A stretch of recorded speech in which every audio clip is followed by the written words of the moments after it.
Good morning, everybody. What's Welcome to Near Mid Condition channel, where you can be part of a positive, honest community and lay claim to some comic book knowledge. And this is Uncanny Omar, and I'm Astonishing Melanie. What's my name? And together we're Omni. Whoa, Omni, what's up, great. everybody? Welcome to your first Saturday stream of July. We are professionals, and we don't have any audio issues here. So, It's just my phone. thank you all for watching. Yes. So this is the first Saturday stream, the first Saturday Q&A in July of 2022. My goodness, I almost said 2023 because I've been doing so many announcements that's how far ahead they are. We are on time. Are we on time today? What's up, Lionheart? Canada Day. Is it Happy Canada Day? Oh, new Sweet Channel's already noticing and talking about Evil Ryu. Is it same as slightly nicer? Akuma. Oh man, the glare. It's got a hole on his chest. How can it be nice? Yeah, look at that, buddy. Those storm figures are my downfall. I swear. There we go. Now you can see the hole. That's a rabbit hole. I know I didn't need to go down. So yeah, Happy Canada Day. Happy Saturday morning. Happy Saturday evening, depending on where you are. Happy Sunday, all the way from the state of Kentucky. This last is from London, 4 p.m. here. And he's already back from seeing Minions. That's what's up, man. Minions 2. I had a buddy that was a producer on that movie. What's his? Oh, I can't talk about his next project, but he works over at now he's at DreamWorks. Whoops. Now he's at DreamWorks. Well, he's Hollywood Chris is what he is. Hollywood Chris. Yeah, Teed, how are you, brother? Morning, Omar. Melanie. Thank you for the super chat. Thank you, That's brother. A great way to support the channel, so thank you. Morning, Omar. Melanie just got Amazing Spider-Man by JMS, so my Saturday said, oh, awesome. I love that on me. That's a great book. I hug it like a stuffed animal, sleep with it at night. Somebody asked me my opinion on stopping to read it right before Sins Past. They hadn't read it before, but they don't want, the good story tainted. And I said, no, you keep reading because you got to make up your own decision. Doesn't matter what everybody else says or, what some people say on the internet about One More Day or Sins Past. Read it and make up your own mind. There's no point in stopping right before that. Plus, you're missing out on some great Mike Deodato Jr. artwork. Conan Volume 8 come out. Good. The volume, yeah, I think Volume 8 came out, right, Melanie? Nani? Okay, Unstoppable War. I got you. I got your back. Conan Omnibus 8. I know 8, 9, and 10 are on the way. No, 8 comes out in September. It's been delayed to September. But King Conan, I thought that was going to come out in July. But it has been pushed until August. So, what's up, David C? New comic shelves. Well, listen to the show. Are they from IKEA? Are they not that we're sponsored by IKEA, but are they Billy's or Kalax's? No, there's a Walmart substitute because Kalax's or IKEA is running low, just like everything else. Delays and back orders, but they're out of a lot of the Billy's and Kalax's, depending on the color. And the Tolfs, which I was looking forward to getting for some action figures and stuff. 8 comes out in September. Apologies for. Hey, Joaquim, how are you? I can't be the only one. Once a new Warriors, a new video. Video. I got excited. Somebody was asking earlier too. Yeah, I need to. Honestly, there's a couple more boxes I have to find first, so that probably means cleaning up that side of the room. You can't see. Yeah, there are books. When I search for the Transformers animated movie, I look through all the boxes and there's some as well you should, because there's some label books. Is a great. Did it for my little girl for her birthday. She showed all her friends. She forced them, and then it was on YouTube. Mm-hmm. So we watched it on YouTube. Any update on the Mighty Marvel Masterworks line? Yeah, we are going to get Namor in December. Do you want to know what's coming next year as far as the Mighty Marvel Masterworks line? Because I could ask for those, yeah, if that's what you want. I want to meet a person who actually likes Sins Past. Maybe the editor at the time. I know JMS had issues with it because I'm not going to spoil what happens, but the original idea was not what the executed idea was. I badly need at least one other 4x4, 5x5. Dude, baby, go all out. 5x5. Oh, he called you baby. Well, Yeah, that's see? not what Look, that you're was. His getting love today. figure You're speech. Because I was just like, Look, we'll get my weirdo. comments ignored today. Happy birthday, Omar. I didn't know your birthday was. It's your birthday? Is it? He's buttering you up. Oh, you buttering me up. Thank you so much. That's so kind of you. William Shatner's. Please tell me William Shatner's painting portfolio is in the same chat as Sir Leonard Nimoy's music career. Or did you change your name? Well. This is what it sounds like when doves cry. All right, Prince. Thank you, Jeff, for supporting the channel. Conan No, shut now up. has an English Stop accent it. from talking to comics. Shut up. Don't even say that, Jeff. That's not funny. Conan speaks like a Sumerian and will always speak like a Sumerian. Thank you for the super chat, Jeff, and thank you for the super chat, Art Walker. Hey, do you think we'll ever reprint the Star Wars, the original Marvel years? I have them all, but the first one I really needed. I think in given time they will, because those 3 books were liquidated heavily along with the droids and Ewoks and then Star Wars UK. I think I tell this story quite often where I saw them at a convention. I saw 4 of them, 1 through 3, and the droids and Ewoks, and they were $100. But I didn't get them because the guy would not take 90 for them because I was haggling. He didn't even say 95. He didn't even give me a counter offer. He just said nope. What day was it? Sunday. Wow. He had a couple sets. He had I was keeping an eye on it. On Friday he had 5 sets, and then Sunday he had 2 or 3 left. So yeah, I wasn't being insulting. But anyway, I'm pretty sure they will. You know how these things go. Like people, sometimes I look at people's posts, or they message me hey, I found this omnibus at Ollie's. That omnibus you found at Ollie's in a couple of years is going to be somebody's well. And that's just the way this thing goes. Since Past isn't good, but it's not as bad as people make it out to be. Read it once. Read it once. If you hate it, then never read it again. Spoken like a true teacher. Or if you hate it, reread it, and then read it again and again until you love it. Jess used to pour root beer on comics that he hated. Yeah, he stopped doing that because he got called out. You can donate that to others, right? But it was very what's the word? Not charismatic, but it was very therapeutic. Yeah, and it was catchy, right? It was catchy. You're the guy that pours root beer. I don't know. No, it's like those idiots that buy a new console and break it in front of people in line that are waiting for the console. Oh, that's mean. Yeah. Oh, I see what you're saying too. Well, Jess is a good guy.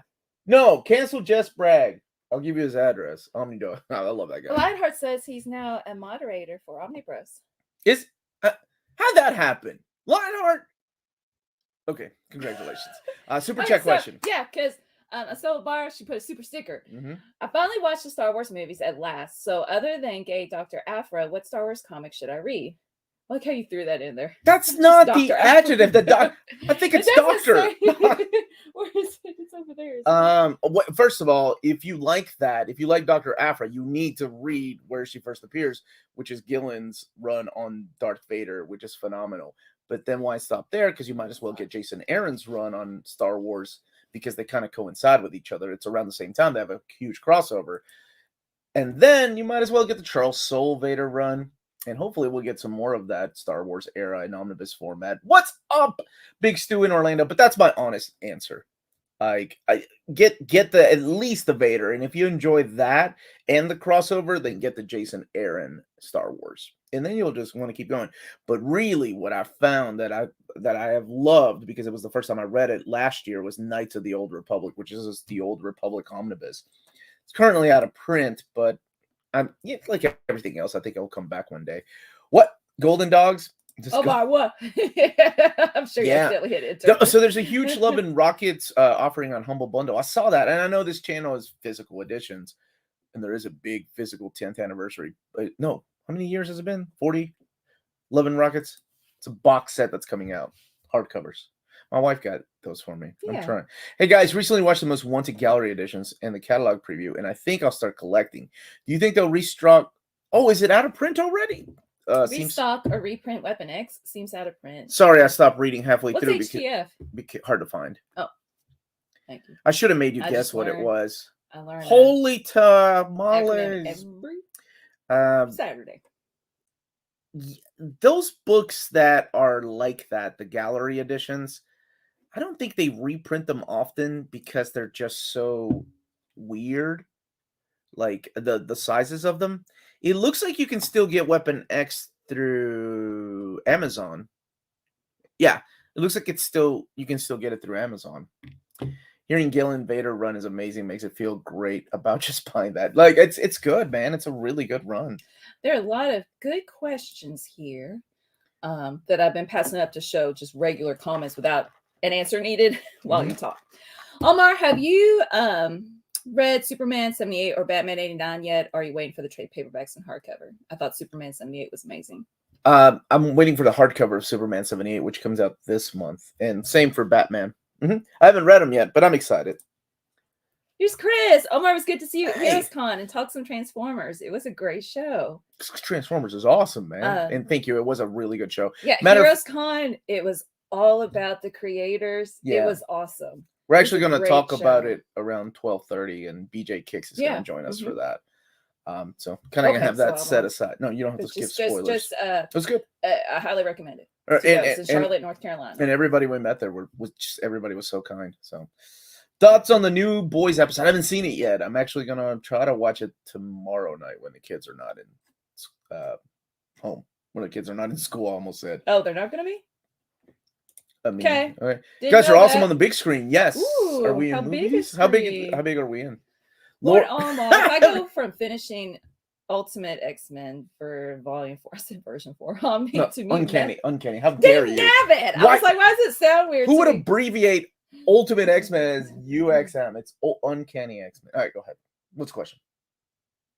To meet Massacre Omni, do I miss a lot of content? Look, you started a fight, Earth's Geomancer.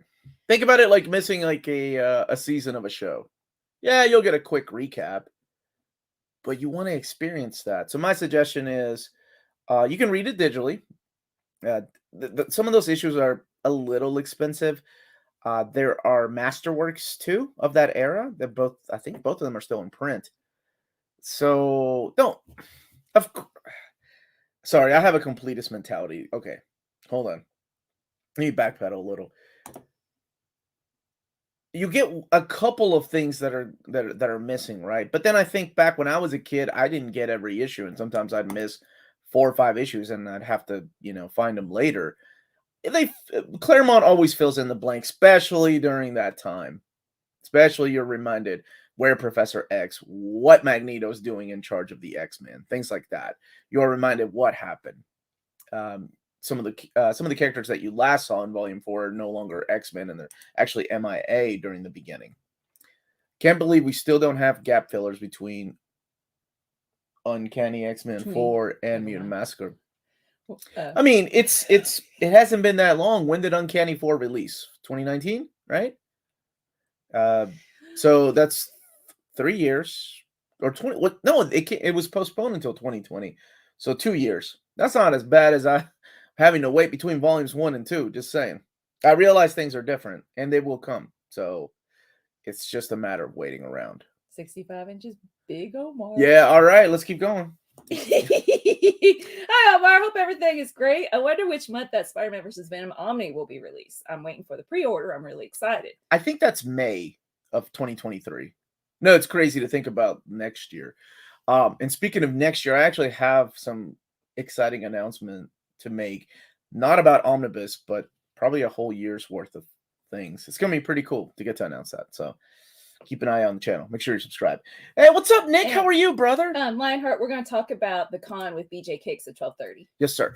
I went from Ultimate. Now you want to say Ultimate? No, Candy X-Men to beat Massacre. Yeah, I got the info I needed, but I still really want to go back and find out how and why it all happened. Yeah, Nick, that is a good thing. Like that's a good statement, because that's the way I felt too when I was a kid. I'm like, oh, that was cool. I know what happens. I know Magneto is now in charge of the school, but I want to know why.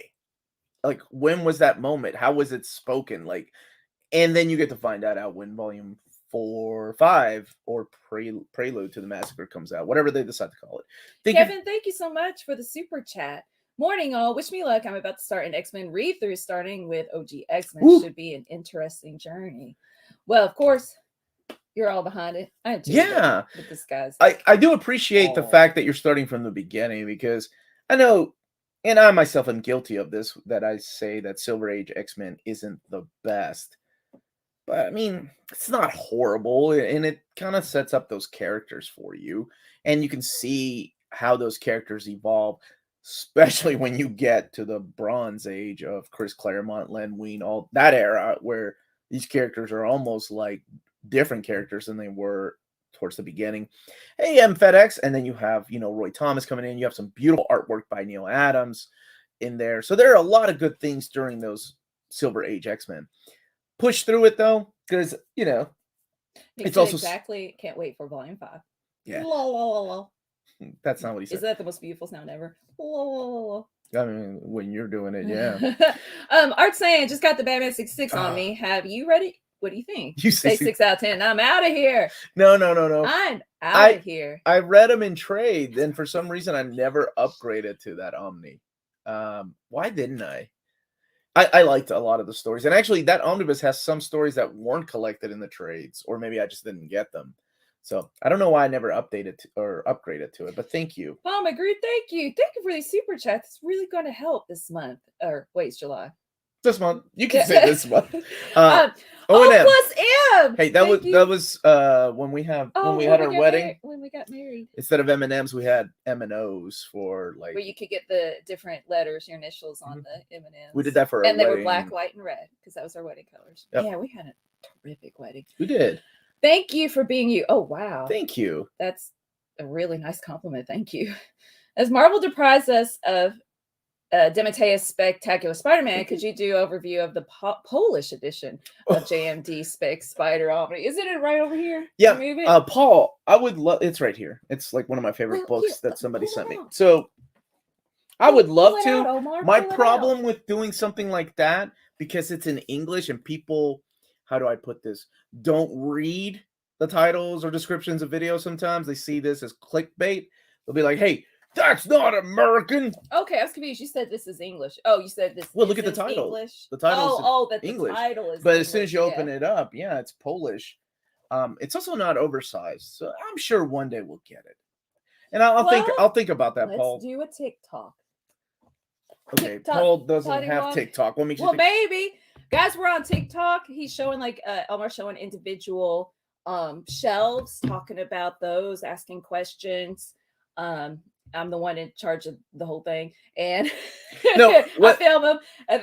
One thing that's very important to note, though, is that it's not taking away anything from the channel. I think like things that I do there will probably eventually come on the channel. I was putting on YouTube shorts, but I also realized that shorts aren't that great for algorithms and things on YouTube. So it's not showing up. Obviously, I watch every single. I let it play every single one of the videos, right? And I can't get the YouTube shorts that I upload. Like they don't show up on my feed and I can't find them, but we are putting the TikToks as shorts. But anyway, if you like, I don't even know what any of that means. I ain't dancing. Do the channel again. Kenneth, thank you. Your channel's amazing and love you guys. Thank you. Dude, thank you so much, Kenny. Kenny's good people. Oh yeah, are you dancing? No. I ain't dancing, Barb. Did you custom order 9,999 orange M&Ms and 1 blue M&Os? No, we did not, but that would have been something. Who would have gotten the blue one? Omar hates shorts. Pants for were you silly, dude? Hey, Omar, Melanie, do you think we'll be getting a reprint of Aaron's Wolverine? Yeah, the best chance to get those reprinted are when I do the poll and you all take a vote. Seriously, like Marvel really pays attention to the list that you all help make.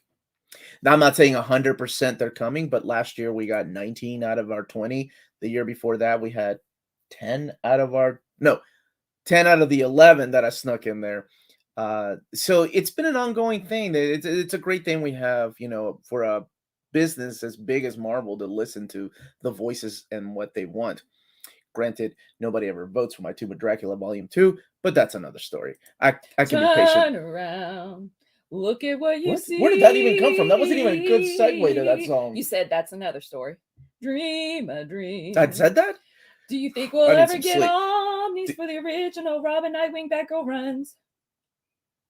You mean the 90s stuff, Super Laugh Hard? Yeah, I think one day.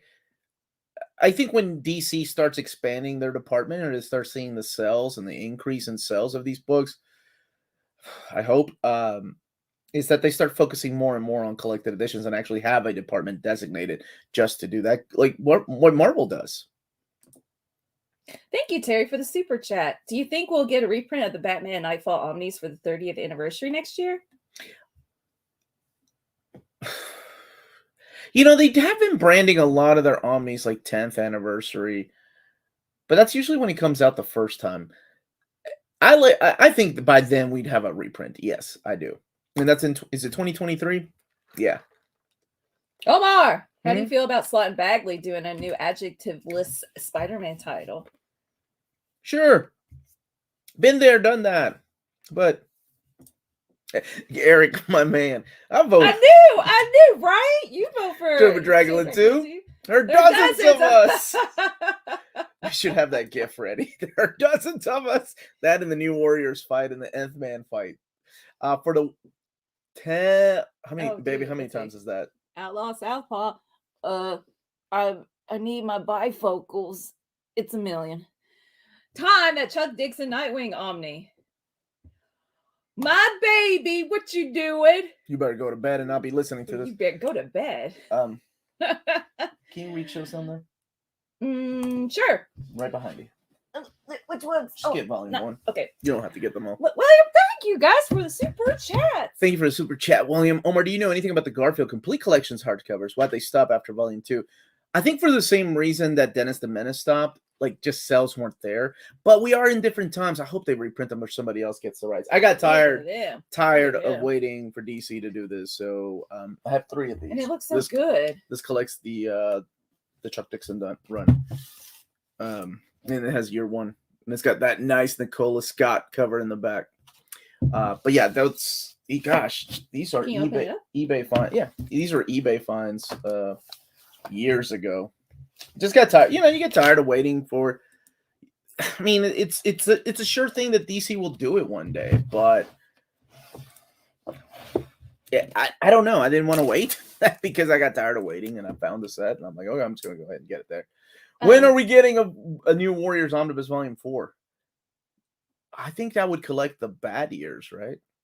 Like that would collect the Volume 2 and Volume 3 of New Warriors. Go to bed. It's a little 22. Yeah, thank you. DeLorean! Dude, thank you so much for the print. We met your buddy at the con.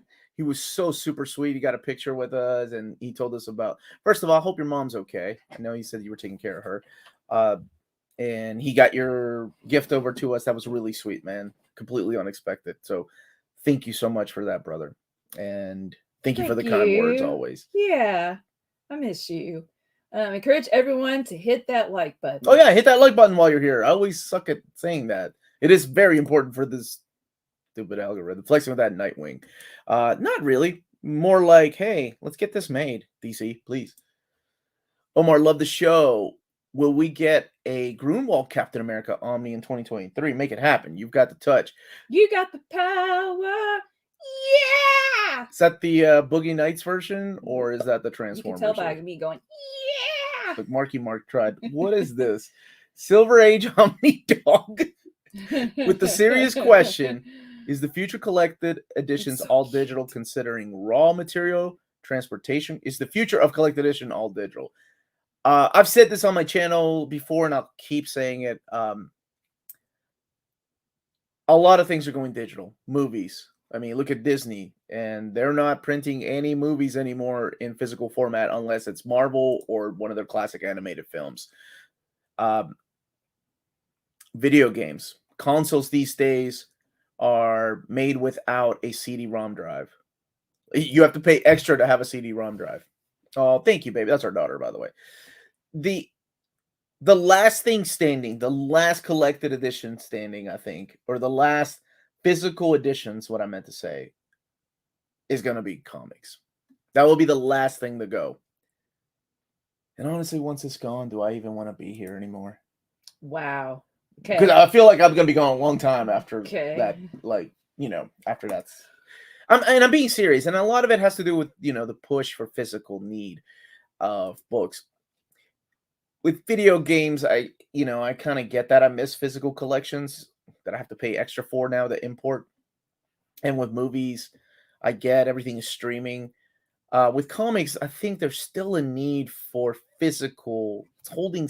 There's something about holding it in your hand. With video games, you hold a controller in your hand. With movies, maybe a beer and the remote control in the other one. But with books, there's a certain part of your brain, I don't know, that just at least with me, that it triggers, that releases these endorphins. Yeah. And I'm serious about that. I mean, I kind of sound stupid, but I really love that about books. And I think it will be the last thing to go. Books will be, not just comics, but books in general will be the last thing to go physical, and they'll go digital. And then you all can be happy in your TikTok worlds or digital worlds or whatever world it is that it's all digital. Mark Zimmer, my buddy. Hi, Thank kids. You. For the super chat, is Amazing Spider-Man Omni Volume 1 still coming this month, or is it delayed too? No, it is still holding strong at July. I believe it's the third and fourth week of July. Direct market is third week. Standard edition is fourth week of July. So there you go, my brother. Thank you for the Terry. super chat. What's your favorite Joker story? Oh man, Killing Joke. That or Going Sane. Nobody talks about Going Sane and how I haven't read that wonderful that is. So it's kind of a tie between that. Man Who Laughs is solid too. Killing Joke, I probably sound like a broken record with everybody out there that loves it, but it is really a great story. Going Sane is just very underrated. Because what would happen if the Joker goes sane? If he's fixed? J.M. DeMatteis can tell you in an out-of-print trade paperback. Do you have it? Yeah. When was it printed? The trade paperback or the comic itself was in the mid-90s. Okay. It came out in the mid-90s. The trade paperback came out in late 90s, early aughts, and it's gone. Like even, DC didn't reprint it or anything. It's such a good story. Maybe we could read it for our book club, which we have through Patreon. The $7.70. Make everybody buy a $100 book. Oh, shoot. Never mind. I didn't. Sorry, never mind. We're not doing that. Go ahead. Not only do you have to join our Patreon, but you also got to buy a $100 book. That's a good pitch, Melanie. It's a good pitch. We just said digital is bad. But it's an option. If you're interested in book club meetings, we had one on Wednesday and we talked about oh my gosh, I was about to say Green Arrow. Captain America, Winter Soldier, and it was a really good chat. And anyway, on Patreon, so for this month, I'll put up books to vote. What you guys want to talk about for the book club. Can you get me the Conan, my love? Yep. Did you take it back upstairs or did you? No, I think I put it over here. Okay. On that shelf that you I put it back down to the end.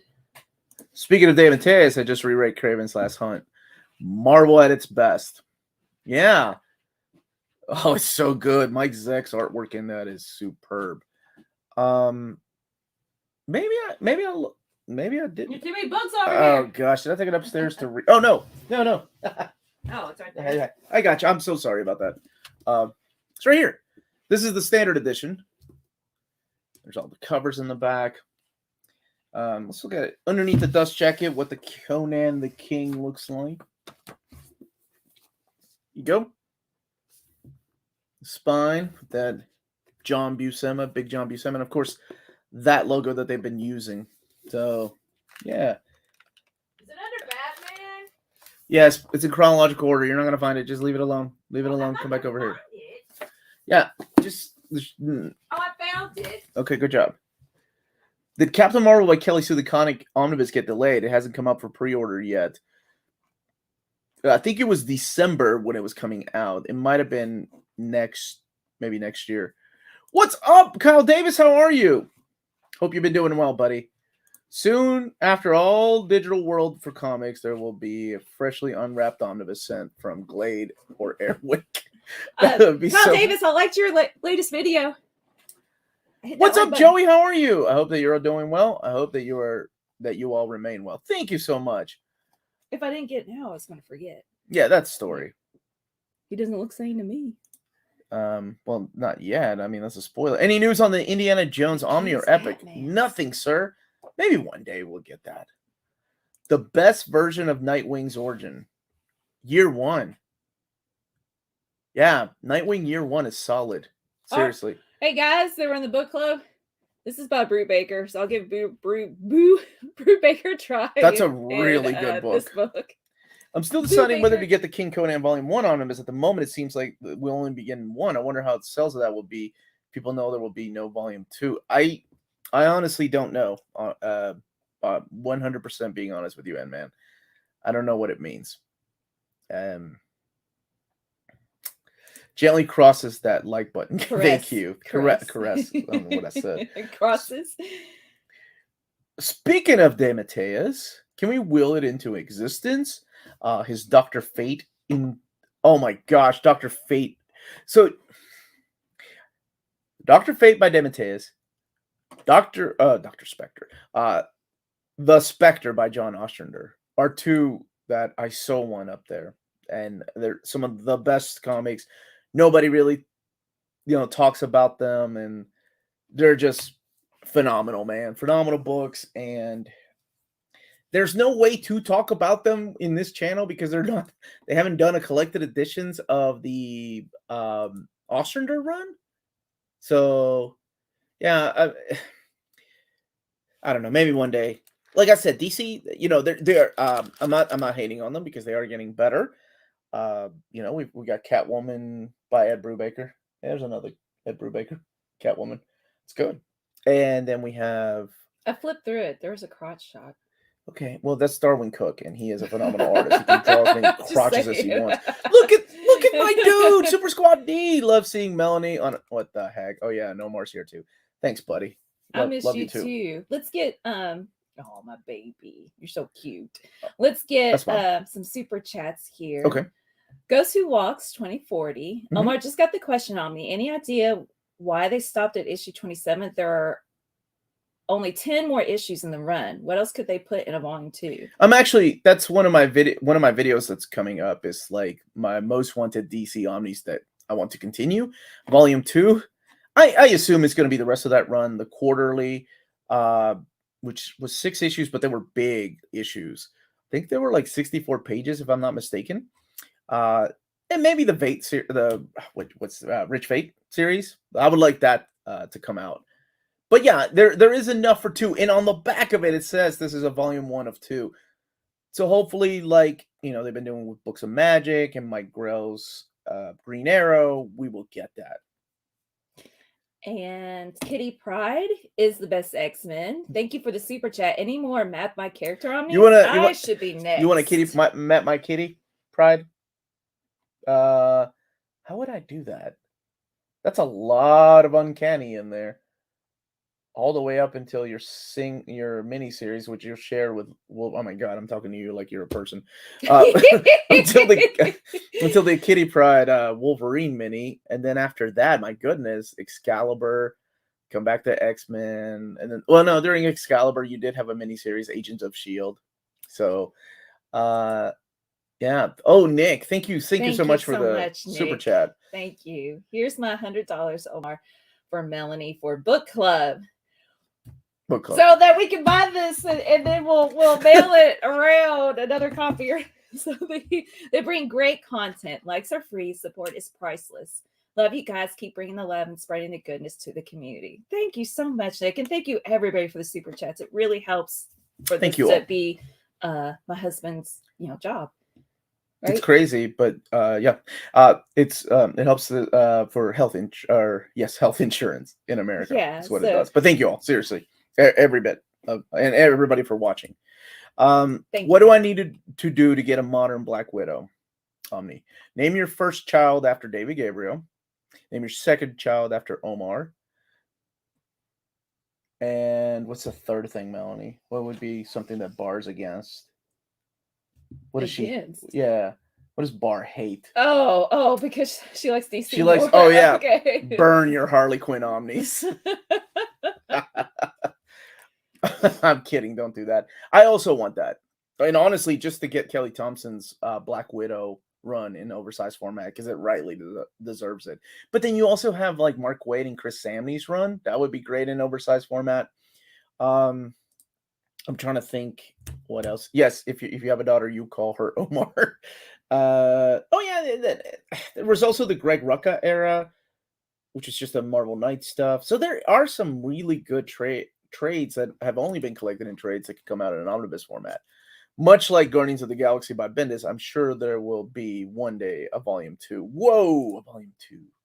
Have you read Philadelphia, and is it any good? No, I haven't, and it's in my. I have a list of books that I keep track to get to. Got to make sure to read sometime, but that is on there. I agree with Barr for a Black Widow Omni. Fingers crossed. Modern Omni, yes, that would be great. Craig, we will be seeing Chris Hemsworth shirtless this week, and apparently pantless because of the previews. And for the Reels Talk on Friday, Amanda and him. Maybe I could join because I'm actually going to watch a movie. Doing a review. There's always something that happens and then I can't. Spoiler review chat about it. So that'll be Friday evening.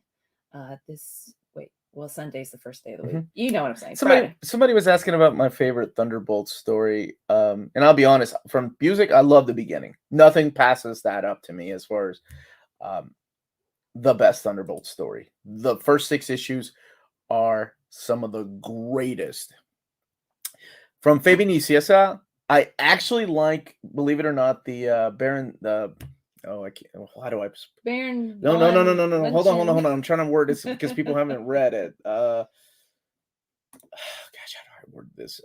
Okay, you know what? No, I actually like the new Thunderbolts. I thought that was a great retell. Like that to me brought back the classic years and the classic characters of the Thunderbolts. And yeah, new Thunderbolts issues 1 through 6. Some of the greatest superhero comics out there. I love them. Of course, I'm partial to Genis Vale, so I also liked when he was on the team. But you won't get that until volume 3. Let's see. Hey, Omar, Melanie. Wondering what's your take on Middle West series? Lots of love for what you guys do. I haven't read it, but I know you really like it. I loved it. Was that in my top 10 last year? Why wasn't it? I was a fool.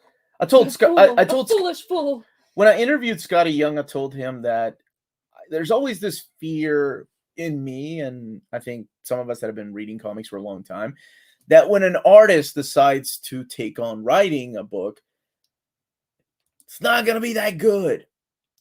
But, okay, Adam, okay. First of all, no, but they are good. I'm with you. The Jeff Parker Thunderbolts are freaking... You lost my train of thought. What was my thing? I was saying something. Oh, yes, there's always a fear that an artist is going to write a book. It's not going to be that great because, he's a very talented artist. But I told Scotty Young, I said, it's not fair that you're a great artist. But with Middle West, you're a phenomenal writer. Is our daughter asking questions? Tell her to go play with her friend. She's spamming a little. Sweetie, go play with your friend because she's leaving at 1:00, okay? I love you. Name. 1. Sorry. Oh, okay. Yeah. What's up, Jimmy? Bye-bye. How are you, my friend? Hey, Forsaken. Let's see.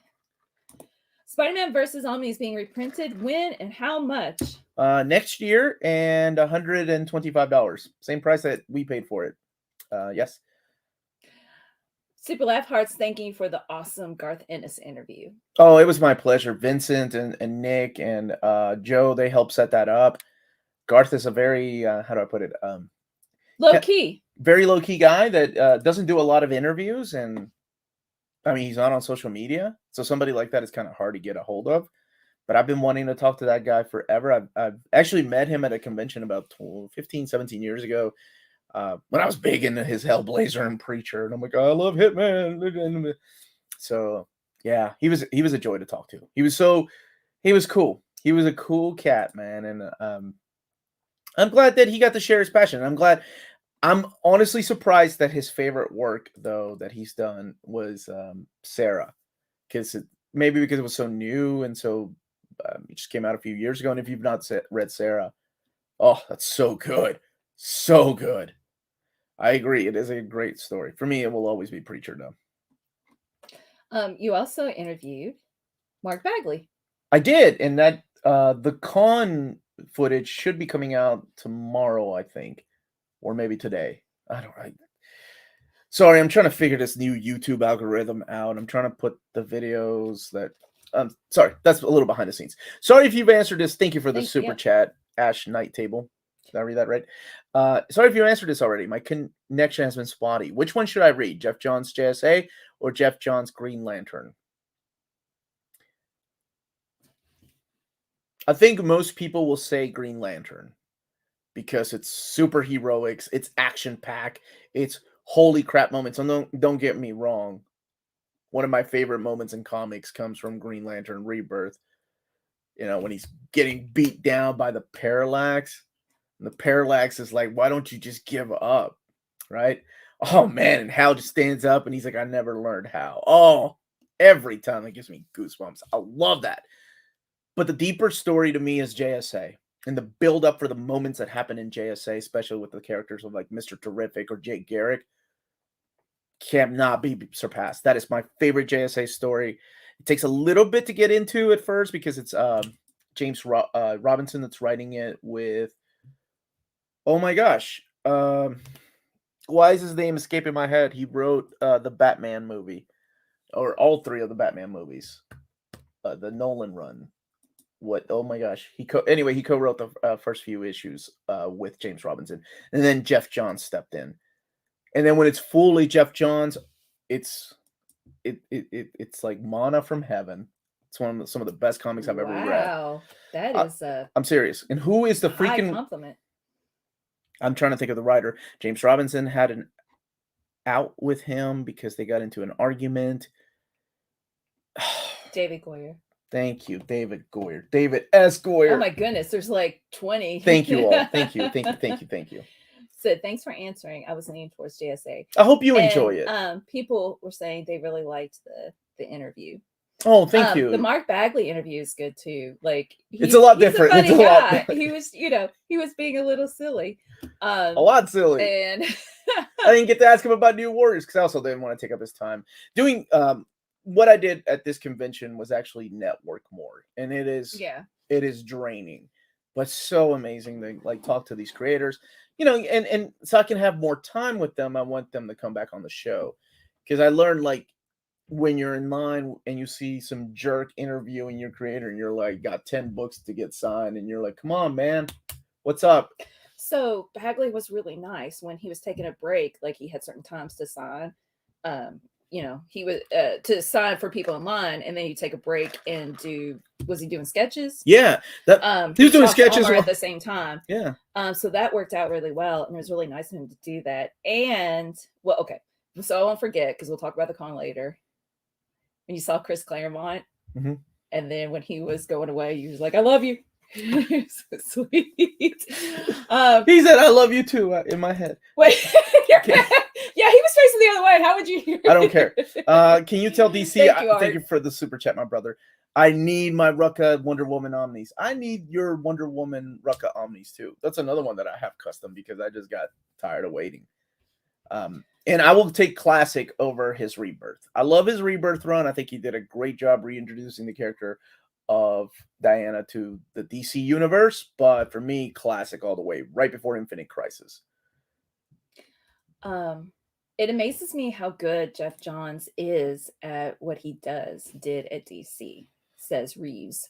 Yeah. And I'll say this. I think that's why I was really taken back by Doomsday Clock and Three Jokers because I've loved everything by him. And those two stories just I kind of like Three Jokers. And I'm not saying they're bad. They just weren't Jeff Johns quality is what I guess what I'm trying to say in my head. Maybe it was editorial decisions. I don't think he flies like that. Like I think he does whatever he wants. It's Jeff Johns. What was he? He's doing a Flashpoint anniversary, but he's not writing that. And then he's doing, is it Geiger? Yeah, I read that. That was pretty good with Gary Frank. I'd say, of course, Classic. That's what I meant. Oh, okay. And Torsten. Hey, Torsten. What's up, buddy? He's making videos too. Yeah, speaking of interviews, check out Torsten's channel. Just type in Torsten on YouTube, and he's got some interviews. Yeah. And I know people love Doomsday Clock. Ones too. And of course, I'll be buying the Absolute. But it's just one of those that it's not, there was something missing from it. And I don't know why. Maybe when I reread it, I may love it or may find out why I didn't like it. turned my back around. And I told Omar. No, Claremont's telling his wife the same story. I turned back around, told Omar I love you, and in my head he said it back. Oh man. Okay. Ringmaster, good morning, guys. With Titan Comics taking over Conan next year, how do you think the character will fare? I've never heard of Titan Comics. Well, you're gonna learn, not today, but you will learn. I'm gonna do an future? overview of some Titan books, just spotlighting them and the wonderful books that they put out. I did a review of the Doctor Who Omni that's collected, and then I'm gonna do one over the 2nd and 3rd. Yeah, so you did the 10th Doctor, and you're gonna do 9th and 11th. For me, no, 11th and 12th. 45 minutes in, and I'm corrected. Yes, you're right. You're right. Okay, because I'm right. Usually I'm wrong when I correct. What was that? Usually I'm wrong when I correct about comics. It's a small win, but I'll take it. Wait, really quick. Let me answer the question. Okay, go ahead. Okay. So Titan has been around for many years. I did a review of their Snowpiercer. They're the ones that have the Elric rights. They put out beautiful hardcovers of, different dimensions. I don't know how they're going to handle Conan, honestly. I'm curious as well. But I am in touch with them, and they do talk to me, and they wanted to talk to me about Conan eventually. So hopefully we'll find out together. Okay. Yes. Dogcaster's got 10th and 12th year one collection. Okay. So yeah, I'll do 11th and 12th together. Yeah. And are there any characters that don't interest you? Ones you wouldn't buy an Omni of? No. Squirrel Girl? No. But I'm not the biggest fan of Squirrel Girl, but I do like Ryan North, so I'll give that a shot. What other character annoys me? I don't know. I'm not one of these people that's like, ooh, I hate Deadpool, or ooh, I hate Harley Quinn because they've had so much spotlight. I actually enjoy Deadpool, and I like Harley Quinn. I'm trying to think of characters that I just, no matter who writes them, I cannot get into. Maybe some. That's not fair. Ultimate versions don't count, really. Any characters? That's such a good question. Because it's really difficult, because I like to read everything. I mean, I have comics because of the artwork. But who don't I like? Okay, let's go with the Bat family. There's got to be somebody I don't like in the Bat family. Don't you dare say Alf. Oh, no. Alf, I don't care about Alf enough to even warrant an answer. I got me some Alf single issues at the con. I was like, you got any Alf? You got any Alf? You got any Alf? I got like 4. I can't believe how much money you spent on those. Anyway. Who's mad because it's like $6 each. Man, stop. I'm going to make it on me. Gosh, this is a good question, because if the right writer takes over a book, it could be great and turn me around, and that's happened before. Hannah, look at your pretty picture. I don't know, and it's not fair to say any of these new Justice League or DC characters don't interest me, because I haven't read any of them. Like the whole Future State stuff. The only thing I've really read from that is Nightwing.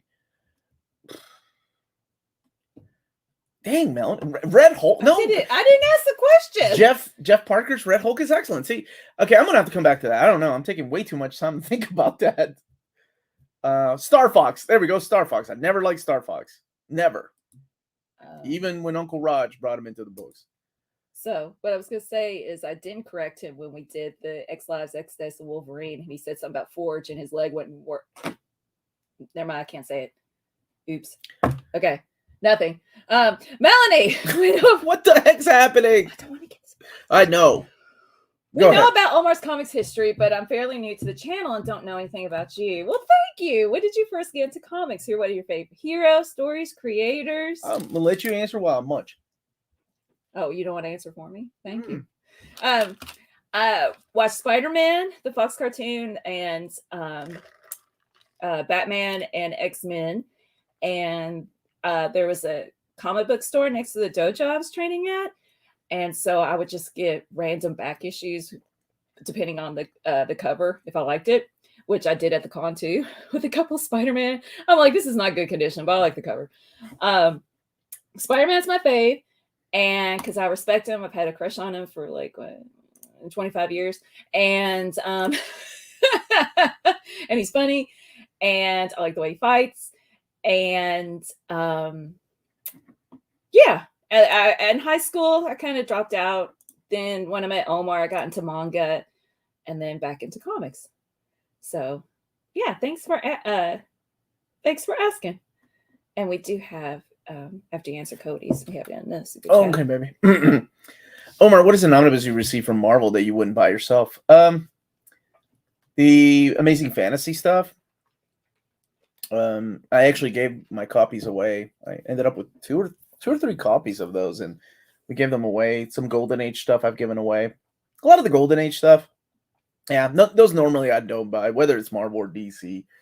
But like for historical purposes, I do keep like some of them, like to go back and try to reread or read for the first time, honestly. But yeah, those normally I wouldn't. I don't. Silver Age with Marvel, and then I'm trying to get a little into the Bronze Age of DC, like going back and giving it more of a shot because I like the art.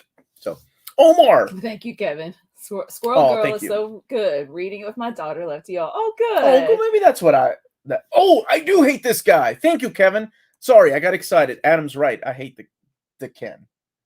Even though Lars pronounces it they Ken, and I never heard that. And I thought it was the Ken because he's Japanese. How would you pronounce that name?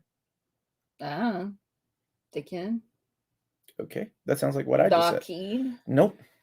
They Keen.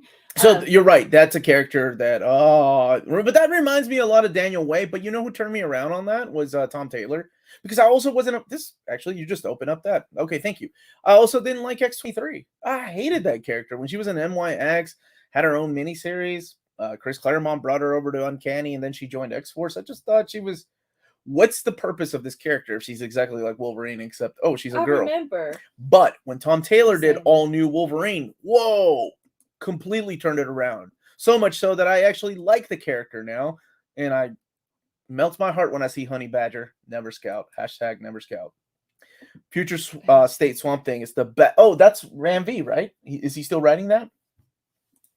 Oh, I did read. That's what it reminded me of, because you're reading Squirrel Girl with your daughter. Me and Alicia read an issue of Alf. And why are you punishing my kid? Difficult because, the Alf had used some kind of lasso thing to make the baby like talk, but it was in like these really difficult words. But regardless, there's 3 stories an issue, right? Every story it was tons of puns. It was hard to read out loud. Anyway. Hey, Gabriel. Do you know when Amazing Spider-Man Volume 1 will be back in print? I really like your video on it. Well, you're in luck this month because the Epic Collection comes out next week, Volume 1. The Omnibus comes out the 3rd week of the month. Unless you're talking about the Marvel Masterworks or... No, Mighty Marvel Masterworks, that was restocked too. Laura was Wolverine for Goss. And I miss her. They should bring her back. Wait, Laura? She's still there. She's around. She was part of the X-Men for a while. I don't know why I'm talking to you. I should be talking to what's Omni Nation? What's up, buddy? Let me get to I call a mate of mine Honey Badger. She has no idea where it comes from. I didn't even know Honey Badger was an animal. Since we demanding more hope. What's up, Omni Nation? How about that? You know I want that Bruce Jones too, baby. You know I want that Bruce Jones too.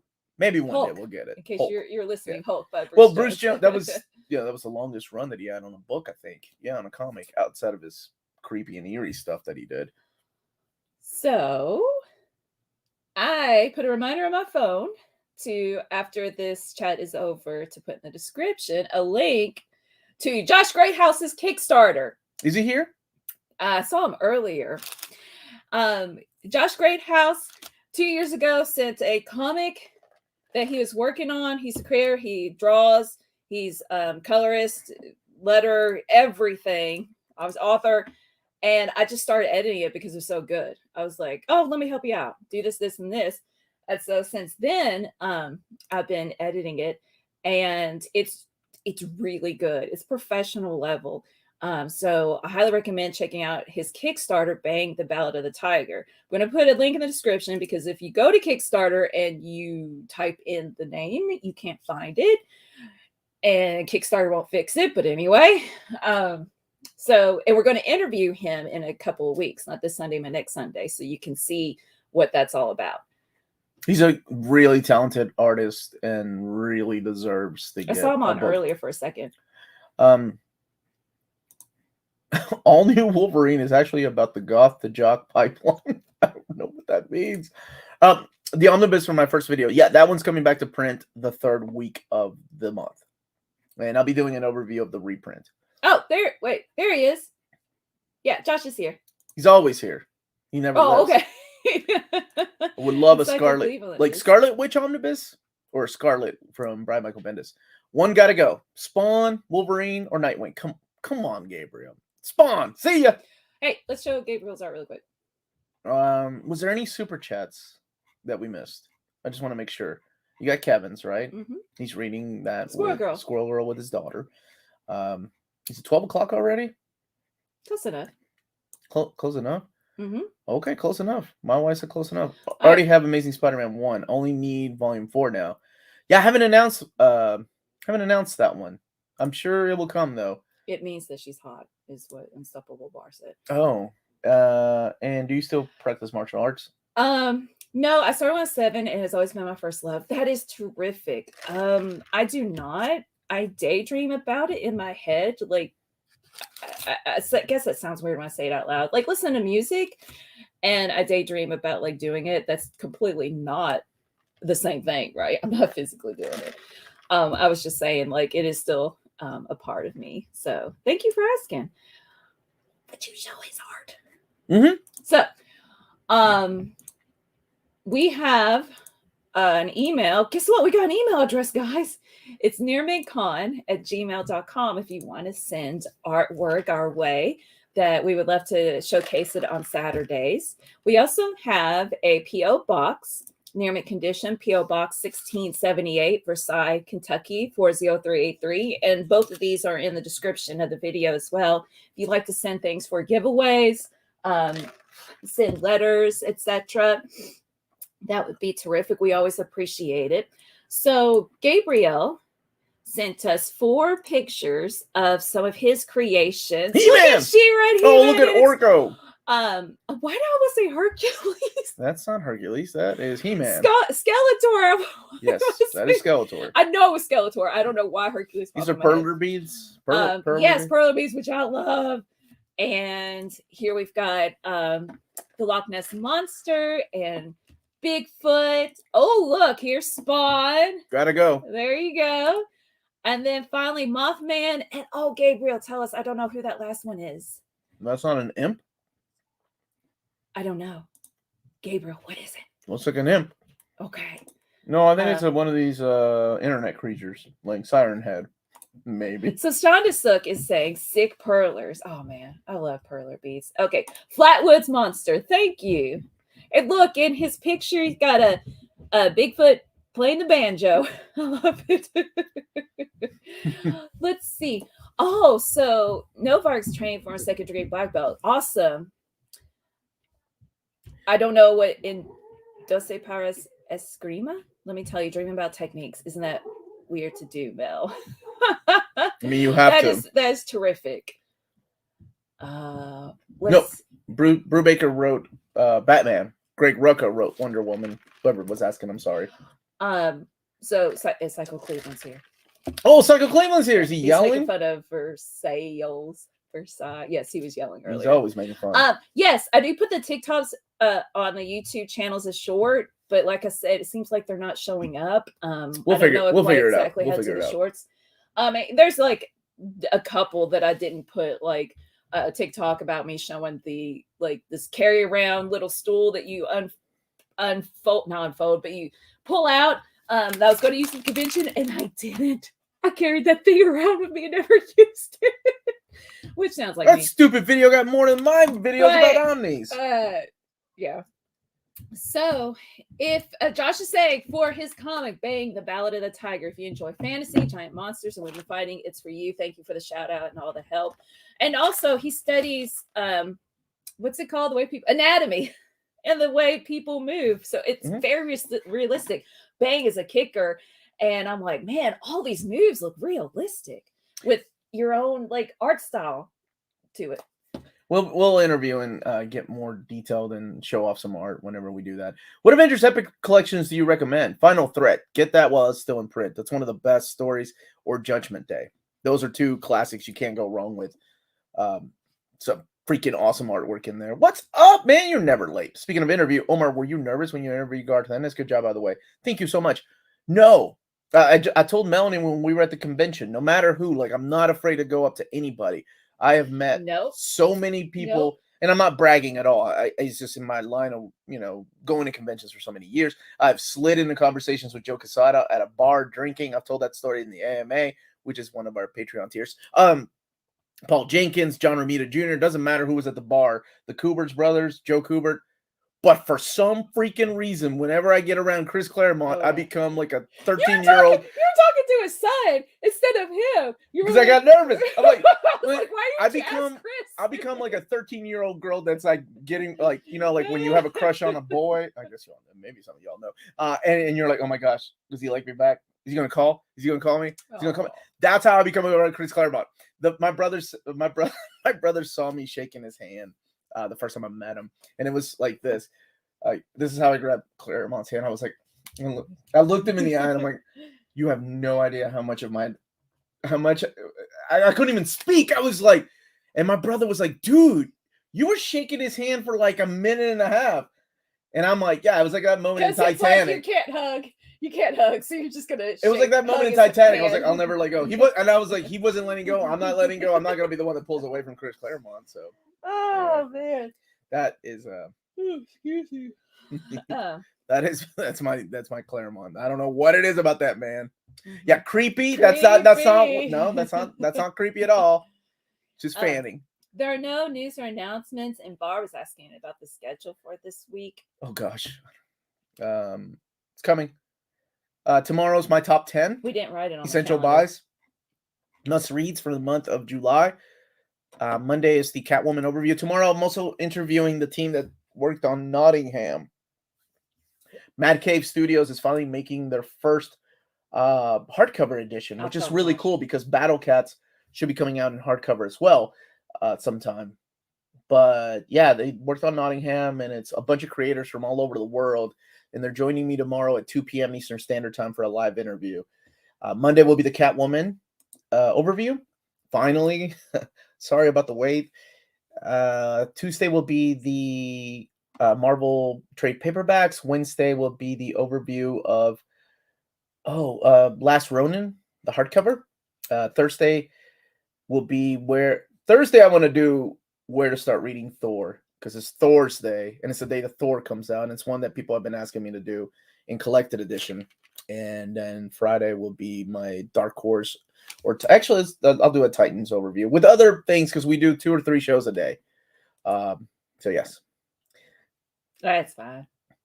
Shares me with John Linnell of They Might Be Giants. Gross. Oh my gosh, I would not let go of his hand. Nottingham is excellent if you've not read it, and now that it's coming out in hardcover, it's the best way to. I'll do an overview of Nottingham.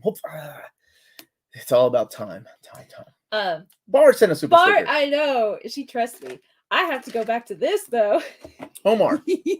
Josh is. Wait, did you get into Instagram? I don't know what that means. No. Like, log in. Oh yes, I got okay, good. I saw it up on the computer. Wait, I haven't been. I don't. With your favorite band, Oasis, pop figures. They made Oasis pop. Oh god. Okay. So really quick, I don't do social media. Like I don't have anything on my phone. I do it all through I'm old. I do it all through the desktop. So I try to check messages at least twice a week. Emails once or twice a week. So if you email me there or message me there, now Patreon I do have, and I can check messages. But I'm sorry, this is Josh. So Josh is saying check your IG messages when you have a moment. Oh, okay. Coffee. So thank you, and that reminded me that I got this at HeroesCon.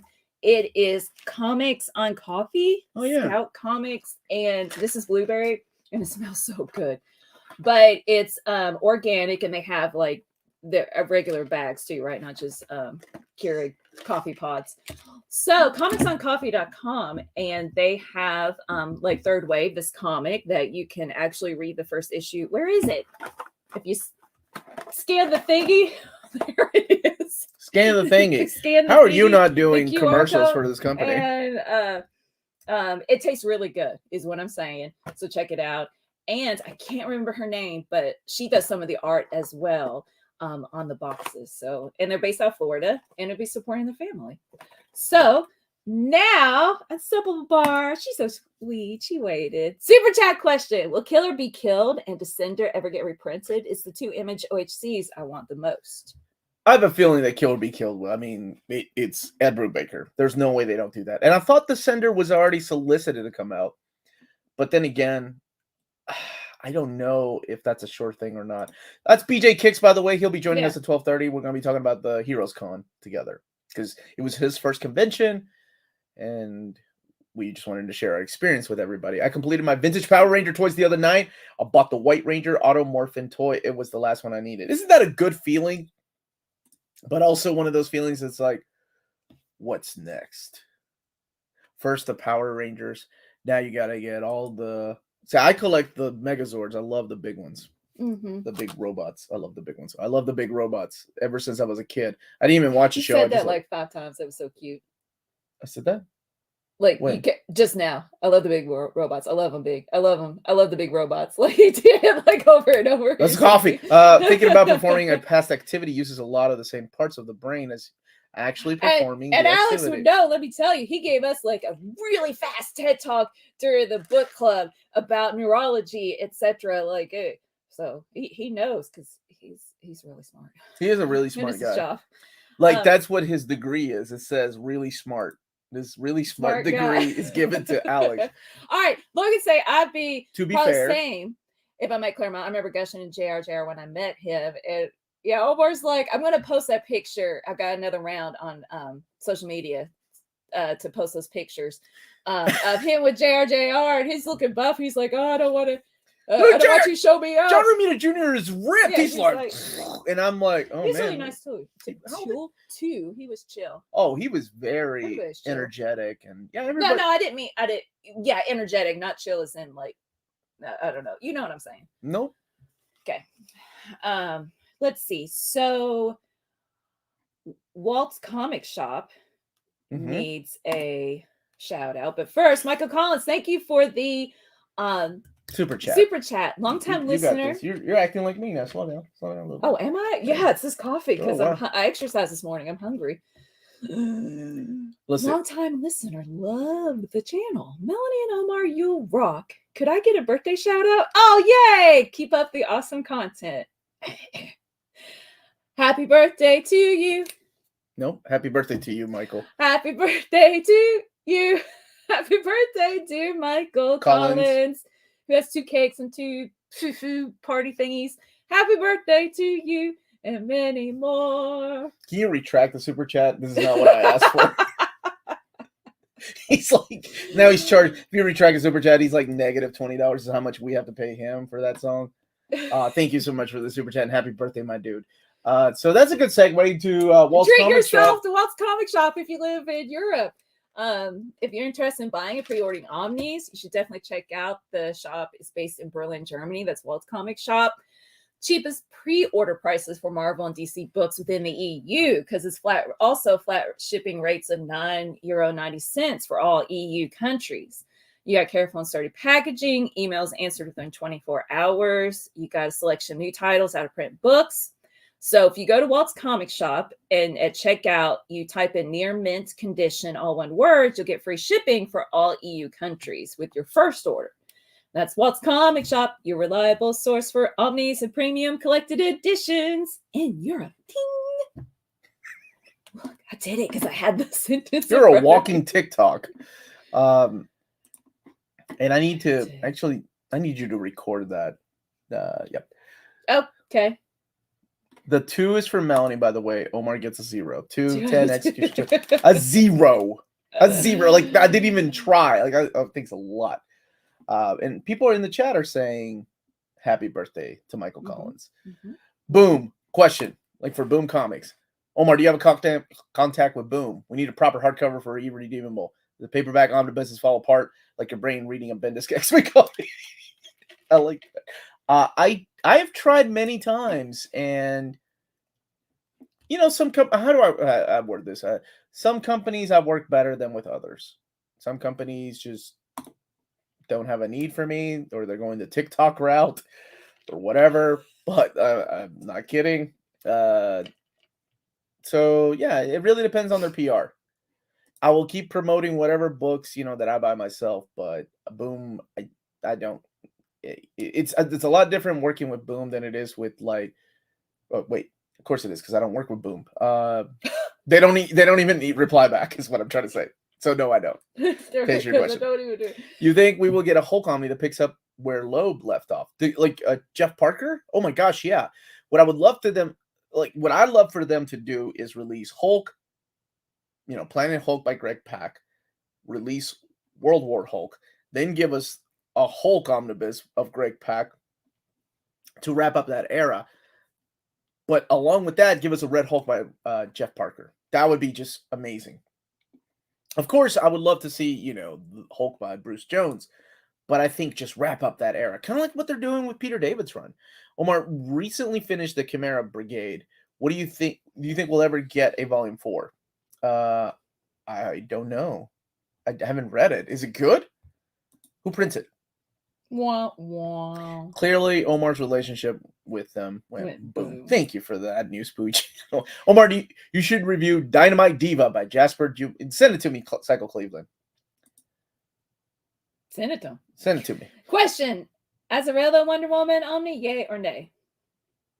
Good Cliff Chang artwork, and I liked what Azarello did for the 52 Wonder Woman origin. I thought it was cool, mixing in the horror elements. So yeah. I don't see a problem with that. I like it. Jorge's asking what happens with the Starman Compendium Volume 2. I think it's been delayed till, when did I see it? August or September? August or September. Oh, Hannah says nay. Nay? And Hannah knows Wonder Woman. Oh, she does. It's her secret identity. Like firsthand? Yes. Because... No, she is Wonder Woman. Oh, okay. Did you see Disney's making a live-action Hercules? Who would you cast as Hades? Danny DeVito. No, Danny DeVito was the little goat guy. Oh yeah, he was. Hercules. No, I just. Who was Hades in that? It was James Woods, right? Wasn't it James? I think it was James Woods. Yeah, I think so. Who would I cast as Hades? Is that Ultron? James Woods? No, that is James Spader. But Okay. close. Well, at least I got James. Yeah, sure. James Spader is Hades. I like James Spader. I'm setting up Hannah with Barr. Oh, is that what we're doing? Okay. Omar, what are your thoughts on Slott back on Spider-Man? I think I answered that a little bit earlier. I said, been there, done that. Cool. We'll see where it goes. I saw a post on Facebook, and it was an article from the 90s Wizard magazine. It was like who they cast for the X-Men movie. Yeah. Did you see that? Mm-hmm. They did it a couple of times. And, I used to have that issue. Of course, the only one right was Patrick Stewart. The only one right. But for Wolverine, they said Robert De Niro. De Niro? Yeah, I thought that was really interesting. I don't know. Maybe not. And then they had like Danzig as Wolverine at one year, and then somebody else from another. Oh, they did it multiple times? They did it like 3 or 4 times, honestly. It kind of reminded me of the type of article that I would write for Beckett Anime Magazine. Mm-hmm. Not with casting per se, but just like I don't know. I have a hard time explaining it. Kind of reminds me of my Most Wanted Omnis. Oh! Do you send it to the P.O. box? Is what Cycle's asking. Yeah, send it to the P.O. box, buddy. You don't have to send it to me. Just remind me what it is. Sacha Baron Cohen for Hades. Yeah, that's a good one. That would be interesting. Damian Lewis should play Hades. I thought for some reason I read it as Daniel Day-Lewis. And I'm like, no, he's retired. And it's Hades? Daniel Day-Lewis? He's a character, a method actor. He's a method actor. He would become Hades. Hey, I don't think that would happen. Happy weekend, Omni family. Happy weekend to you. Pauly Shore for Hades. Happy. No, Christopher Walken. Of course, Headless Horseman didn't say anything, but he would. No, not for Hades. Keith David, his voice. Dude, Keith David still has that voice and his charisma. Absolutely. I can see that. I love him. Jean-Claude Van Damme is Gambit. No. Yeah. Angela Pastor.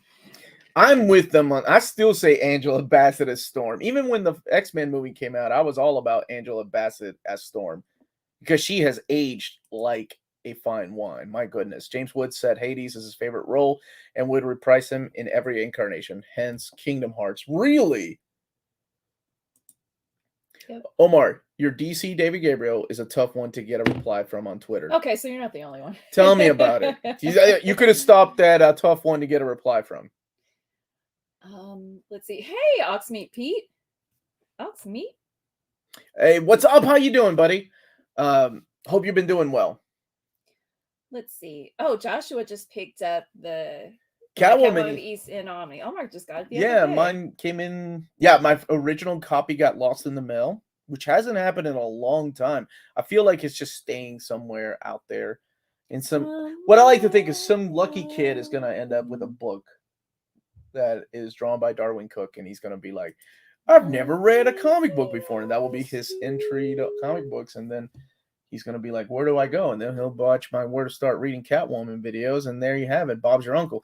Hey, Omar, is Bendis' Miles Morales tied to the Ultimate or 616? Where would be a good place to start? The 616 if I can't read it from the beginning. Well, you're in luck because both of those books are being reprinted. So it starts off in the Ultimate universe, and because of Secret Wars, he ends up in the 616 universe. And both of those Omnis are being reprinted. Saladin Ahmed's run is also really solid. Is there any prior reading needed for The Last Ronin? Nope. Do you know the Turtles? All 4 of them? That's all you need to know. Master Splinter, Shredder, that's all you need, man. Seriously. Because it's an it's a possible future, right? But it's the 2 creators working with Tom Waltz. And, yeah. I read the first issue, and I cannot wait to read the rest in the hardcover. Where Ace 7ZAR3 is asking, where would you recommend I start reading X-Men? Would the Volume 1 Omni be the best or something else? Volume 1. That's what you Uncanny Volume 1. Yeah. Mm-hmm. Absolutely. That's one of the best places to start. Boop, boop, thank you. Unstoppable Bar. Super chat question. What's the best Scarlet Witch story, and does it have a collected edition that I can get? Been wanting to get into her lately. Not Scarlett Johansson, as she almost typed. Well, Darker Than Scarlet happens to be one of my favorites stories. I think it really changes the character a lot.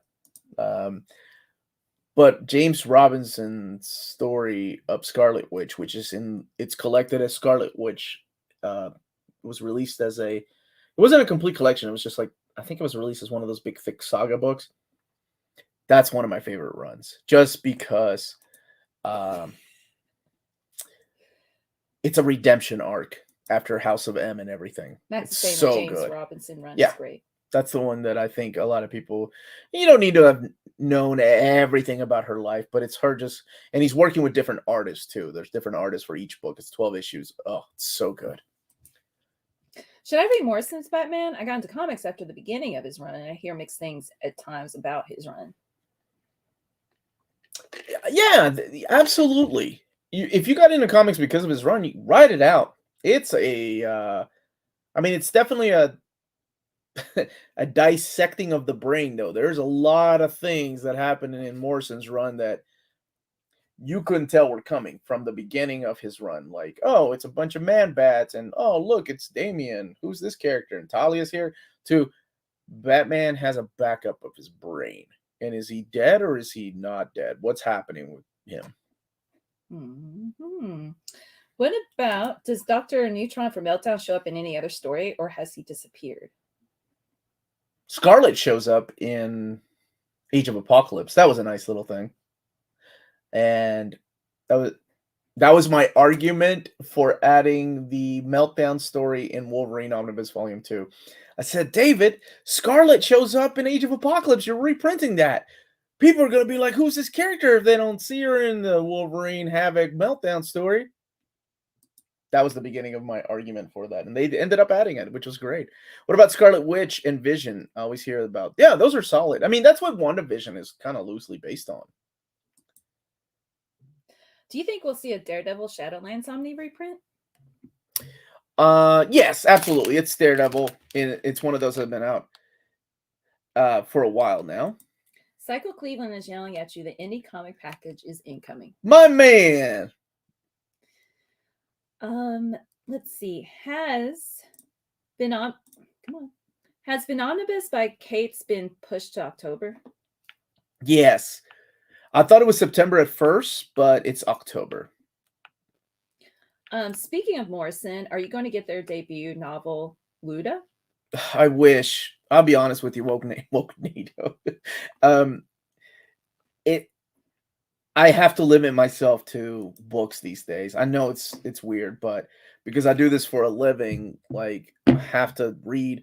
Like I don't even play video games. I think the first video game I played this year was Spiritfarer, and I'm like, oh man, I'm off to a good start. And then I realized it's June in my video game journey. I was like, I wanted to play a video game every month, but I just don't have the time because I love reading, and I still want to read for fun. I was reading for fun earlier today. For books that I'm not going to do overviews of, just for me. But it does take a long time. Immortal. Yeah, I was finishing that up. Burnt ends on barbecue is the best. Hey guys, I found out that Black Panther by Christopher Priest Omni Volume 1 is released in September. I've never read Black Panther, but I'm interested. Will that be a good starting point? Absolutely, 100%, dude. That's my favorite run on Black Panther. I think you'll find an easier time getting into Black Panther through Ta-Nehisi Coates' Omnibus, perhaps. But Christopher Priest's Black Panther, to me, is just great. It's a little dialogue heavy. It takes a little bit more to get into because you don't really get to know the character T'Challa and what exactly he's doing until about the fourth or fifth issue in. But man, it's a heck of a journey. It's wonderful. The payoffs are great. Now, there should be 2 volumes of that, but volume 1, we do have a care package. Yeah. Graham is saying hi. Mm-hmm. Here, hey, Graham. How are you, brother? Omar, with the announcement of Slot's Spidey Omnibus, how would you map the other volumes and how many would it take? I think I've mapped out the runs, Brand New Day and Big Time. And volume Superior Spider-Man would be volume 6, so maybe we'll do a Map My Spider Omnibus. So we got a couple of things from the care. These are from our PO box. These are beautiful books right here. This is from Adam at let's see, SeaChangeComics.com is where you can purchase these, and volumes 1 and 2 of Tide are out. Volume 3 comes out, or it's on Kickstarter until July 5th. So you have until July 5th. I'm going to show off just a little bit. Hardcover. They are all hardcover, and they look oversized too. Just showcasing some of the artwork, making sure it's all safe. I think it's safe. It's fantasy horror thriller. And here's some prints. Look at that one. Yeah, he also sent some beautiful prints. So thank you so much. This is from Adam Lum, who is the creator of The Tide. And again, these are available on Kickstarter. Like, I got to give props to these people that just push themselves to print their own books and to just, Yeah, they want it out in the world. That's what Josh Greathouse says. I think, If you say nice covers. Yeah, these are beautiful. There are no dust jackets. They're just art on board. But there's 3 of them, and volume 3 is on Kickstarter. And I'm sure you can get all 3 of them through their Kickstarter. And you can also reach them at SeaChangeComics.com. And then we have another package from James. Why is there no Epic or Omnibus of Alpha Flight Love? Well, there is an Omnibus. It's just out of print. Okay. They are there. I just don't know when they'll be. I think that it got voted for top 20. Here's some paperback books and Omnis for your upcoming giveaway. Okay. Omar, you might have a hard time finding someone to take the Omni. I believe I saw online people calling it one of the worst Omnis ever made. What is wrong with... If you can't find someone brave enough to take it, you can use it as a paperweight. James! James, man, he's talking smack about one of the greatest comics ever made. What? Thank you so much, James. So that's for our next giveaway. And also include an item that for me to use at my new job, and a Super Mario book for Omar. What is this? What is Super Mario Brothers 2? That doesn't look like anything about Super Mario Brothers 2. Dude, what the heck Is is it this? the movie? Oh, No, that guy. But is that John Leguizamo? that definitely That is movie is not amazing. Luigi. This is amazing. That is definitely not Luigi. I don't know what this is. Yeah, it's a movie because it's got the little Yoshi that. See? Yeah. I'll take it if you don't want it. I like Bar. So sweet. Sean DeSook, right? The disrespect I get. Thank you. It's an Alf folder for my new job. It says, "Here, kitty, kitty." He's got like a glamour shot going on. Oh, you can put your name as subject. Thank you. What the heck is I that? did for the giveaway. Look at that. That's cool. Evil thing. Mm-hmm. So that's Cruella de Vil, right? This is the Hyperion, yeah. George, no, League of. Why did I say George? League of Justice. DC. Oh, this is one of the Elseworld tales. Yeah, Ed Hannigan, one. Dick Giordano. This is a classic. And Hellboy, Universe Essentials, and Batman Nightmares. Oh, and this has some good stories in here. Yeah, so this expands on the BPRD. You. Thank you so much, brother. Alf is better than New Warriors. Who said that? Johnny? For a second, I thought that was a you too, not Johnny? safe for work Mario book, right? I did for a little bit. I did too. And I'm like, what am I looking at? That is Look cool. At that back up. Where did this even come from? Wait. Let me hear. You get a question. Is this a John Leguizamo thing? It is dedicated to the memory of Bob Hoskins, though. I was one of at least 10 writers who worked on Super Mario Brothers. Before the credits, they could only blame 2 or 3. I'm looking forward to the Wakanda world of Black Panther Omnibus. Yeah, if you're getting the Ta-Nehisi Coates Omnibus, that's also kind of like the companion to that particular era. Just finished work. How you doing, man? Now I need to commission Alf eating kitty. Oh, eating. Right. Yeah, it's Heg Boy. Hit that like button, everybody. Thank you so much. Matthew, I did get a new job. I'm going to be a freshman English teacher again. Yeah, Matthew's been busy kicking butt. Like, right? Drawing for the boards, the games. Mm-hmm. I think that's still, some of the things are top secret, but I love to see an artist who's not only great, but also succeeding and, started sending us fan art. And I told him one day, a couple of years ago when he was sending us fan art, I'm like, one day I'm going to see you on covers and then you're going to ignore me at conventions. Like, I'm like, hey man, remember Uncanny Omar? And he's like, dude, can you get back in line, please? But anyway, he's a phenomenal artist and rightly deserves the recognition he's finally getting. Omar with the announcement. I think I answered that already. Were you not listening? BJ Kicks, why you hate Kitty? Congrats to both. Ed Solomon, who co-created Bill and Ted and wrote the first Men in Black film, was one of the credited writers on the Super Mario Brothers. So it looks like this dude was talking to the other dudes, and they said, "What would the sequel be?" Hey, worse movies than this have made a lot of money on Memorial Day. Maybe we'll get a chance to come back and do it right. Alas. Omar, do you like Luis Miguel's La Media Vuelta? I haven't seen it or read it. I'm sorry, Andrew. Is it a comic? Yeah, Black Panther's getting a lot of love this year. It's about time. It is a lot. Remember what I said when people were asking me a couple of years ago, like, why isn't Black Panther getting omnibus? Is Marvel not like Black Panther? And I said, I think when Black Panther 2 movie comes out, they're going to more than make up for it. We're at least going to get 2. And look, we're getting 4, right? We're getting the classic Jack Kirby stuff. We're getting, and Don McGregor stuff's in there too. We're getting the Christopher Priest era. We're getting Ta-Nehisi Coates and the companion era for that. So it's definitely a character that's getting a lot of love for. Of course, I want more. I want the volume 2 of Christopher Priest and the Reggie Hudlin era. I hope you're having a wonderful day. Shockwave. Mm-hmm. Titan said they'll be doing the Marvel style hardcover omnis for the Conan material. Interesting. For the new. I like to see how that works. Best version story featuring the leader. Who's the leader? Hulk's bad guy. No, I didn't know. The guy with the big head. Okay, but I didn't know. Oh. What's the countdown story in Peter David's run? I like him in that. And I like him in the story that leads to Ground Zero, part of that story arc. Yeah, so it has to be during Peter David's run. I'm doing concept art for Privateer Press. If I ever draw a comic book, I'll definitely find a way to draw Omar Melon to the background for sure. Oh, that would be awesome! I want cover. Go home. Cover. Go home. Background. Thanks, Congratulations! The Hulk cartoon from the '90s is the best leader stuff, in my opinion. Really, over Peter David's run?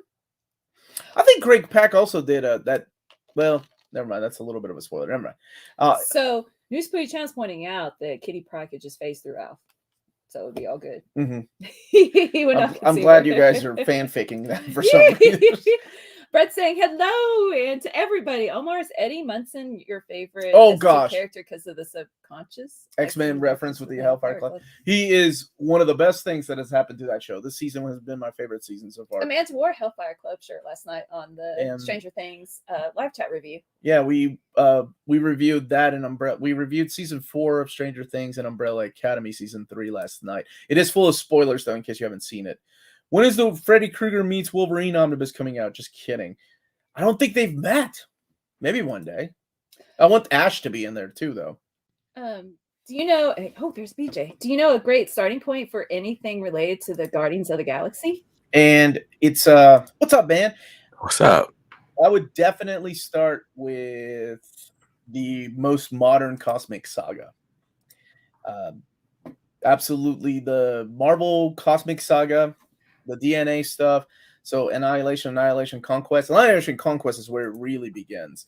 And then you get into the prelude to War of the Kings, and the War of the Kings, Realm of the Kings. So that's lies. Eddie was met. Robin is my girlfriend, though. Dude, are you serious? Eddie was great. Anyway, everybody, this is BJ Kicks, who has his own channel.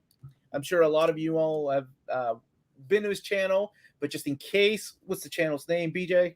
BJ Kicks. See, it's that easy. I like your hat, by the way, and thank you. That is the artist formerly known as hat. Right. So yes, BJ has his own channel where he does unboxing and he does reviews of books, and he actually gets single issues, which props to him. So he's a great guy with a great voice. Saying hi. People are saying hi, so go check him out. But that's not the reason he's here. The reason he's here is because we're going to talk a little bit about HeroesCon and our experience there. 2022, this was in Charlotte, North Carolina. BJ, this was your first convention? Yeah, my first con. And Josh Greathouse was saying like, oh, wow, other cons have a lot to live up to because this is such a good con. Oh, it was a great con. Yeah, now this is the con that you're going to compare. It's like your first kiss, right? You will always compare everybody to the first kiss. No, my first kiss, I kissed him on the teeth because he went in for open mouth and I went in for closed. Okay, well, sorry. Well, she clearly remembers it, so yeah, apparently she remembered it. Kevin Blanford, shout out. Please don't call him by name. What is wrong with you? Why do you want him to shut my He's not watching. What if he is? Anyway, all right. BJ, what did you think, man? What were you expecting, first of all, when you hear comic conventions and things like that? I didn't really know what to expect. And I had like a crazy week leading up to the con. So like by the time I got there, whatever expectation I had was really just replaced by, I hope I'm still able to meet everyone I wanted to meet. That was basically how I felt going into the con. But yeah, it was like, I imagined there being a lot of people.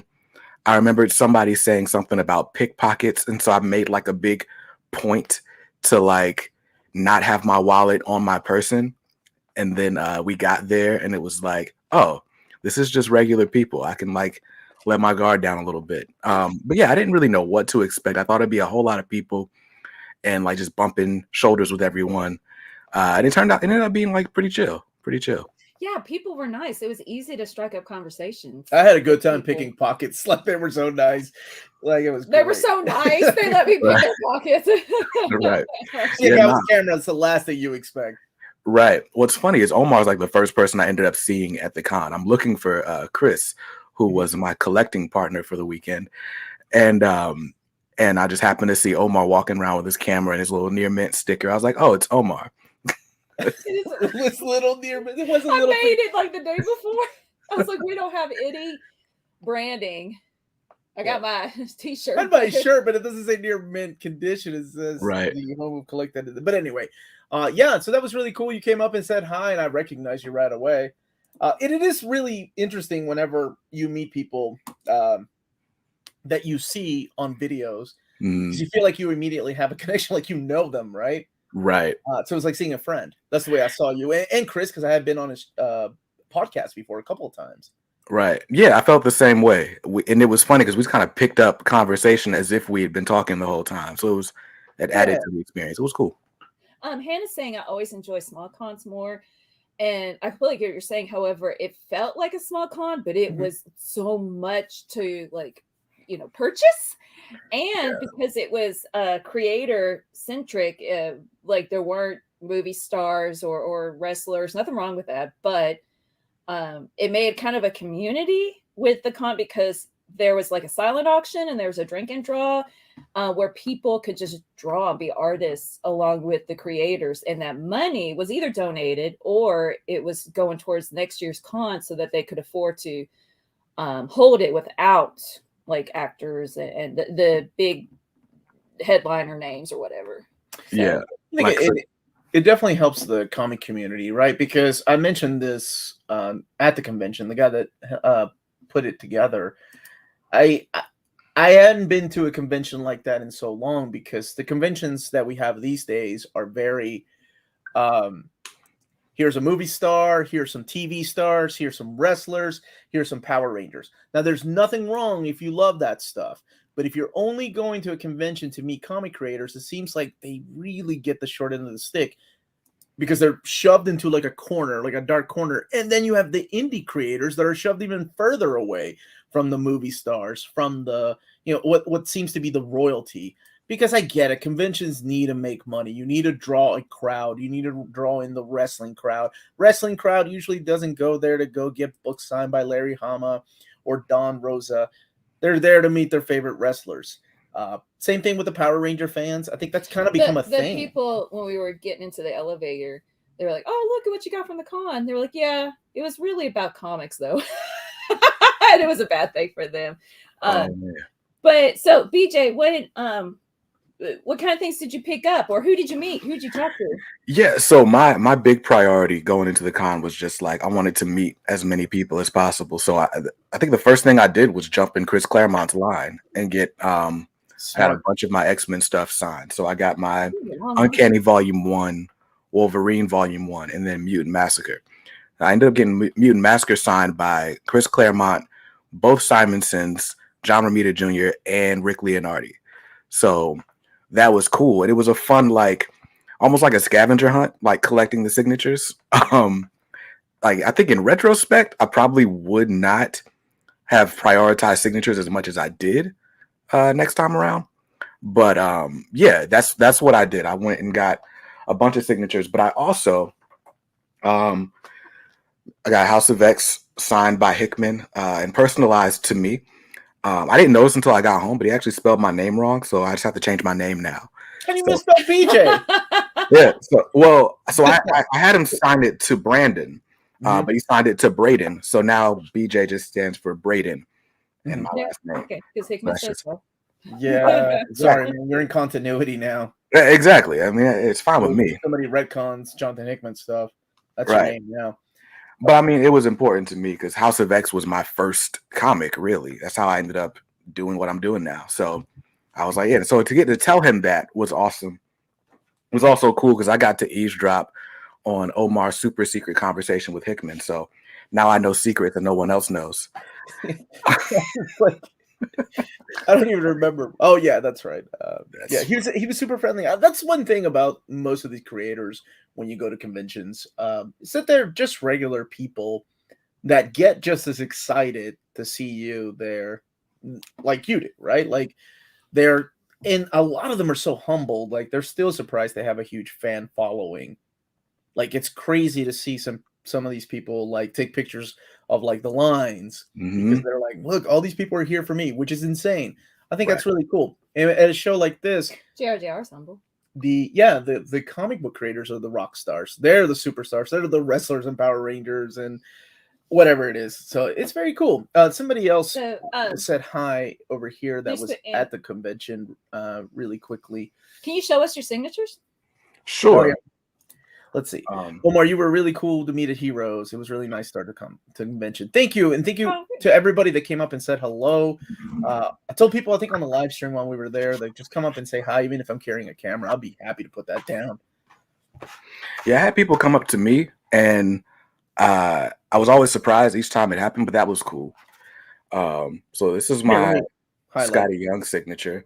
Nice. Yeah. He spelled your name right. He did. And that was really cool. But yeah, it's overall, it's just really fun to have or to get to meet these people and tell them like the impact they've made on you, right? So like, I met Jimmy Palmiotti, and these books, I ended up getting all of my first milestone issues signed by Palmiotti, but those were supposed to be mailed off to CGC for Dennis Cowan, and I missed the deadline. But now I'm like, okay, well, I could probably send those to Dennis separately. I won't have them graded, but they'll be mine, so that's cool with me. Yeah, I have a lot of signatures that I don't know. I don't really CGC books other than when people send them to me. But none of them are CGC'd, but they mean something to me, and I think that's what's important. Exactly. So this was, the scavenger hunt punch card. I love that Simonson signed on the other side of everyone else. His name's that important. Right, but it was fun. We were in Walt Simonson's line. And first of all, we thought the line was for Walt and Louise Simonson, but it was it was separate. It was two lines, and Louise's line never had anyone in it. Right. So I got to meet her a couple of times. Awesome. I like her. I told her I wanted to grow up to be like her, and I said that's not an age thing about me or you. I just don't feel like really adult yet. I want to, as I grow older, I want to be like her. She's so encouraging and positive and creative. So Joe Benitez was at the convention, so I actually asked him about this, if Image is going to reprint the rest of the Lady Mechanica hardcovers. He says eventually that's what he wants to see. He wants to see it all under the same imprint. So there's your answer. And it was HeroesCon in Charlotte, North Carolina. Last weekend. Yeah, Shauna's looks saying you got to be swole to carry around Omnis for signatures. So I carried mine in a suitcase, and that was a whole other ordeal. Like at one point, I kind of forgot the suitcase was with me. So the dude behind us in the Hickman line was like, "Hey, is this yours?" And I was like, "Oh snap, yeah, my bad." So I'm definitely not doing that again. But I think just with everything going on, like we were losing creators left and right leading up to this con, it was just important to me to be able to meet these people and tell them, what their work meant to me. And then have, these souvenirs to take home. I probably won't do a ton of signatures moving forward, but I got kind of all the bucket list ones. They all happened to be at the same con. So that was fun. Yeah, absolutely. And I was talking to some of the guys from 11 O'Clock Comics. They came up and said hi. They were really sweet. And they were talking about, the conventions and what books. And I was like, the perfect book to have brought to this convention would have been the Mutant Massacre Omnibus. I didn't even think of it because I didn't get any signatures. I just walked around and kind of networked. But I was like, everybody's here. Like, you have Rick Leonardi's also here because he did a couple fill-in issues. Yeah, 2 fill-in issues. And then you had like Klaus Janson, who was inking stuff at the time. He was at the convention. You had all these mega like comic book rock stars that are all there. You get your whole book can be filled with signatures. Right. I got Mark Bagley's signature on Electro's crotch, and I got that's what she asked for. I did not ask for his crotch.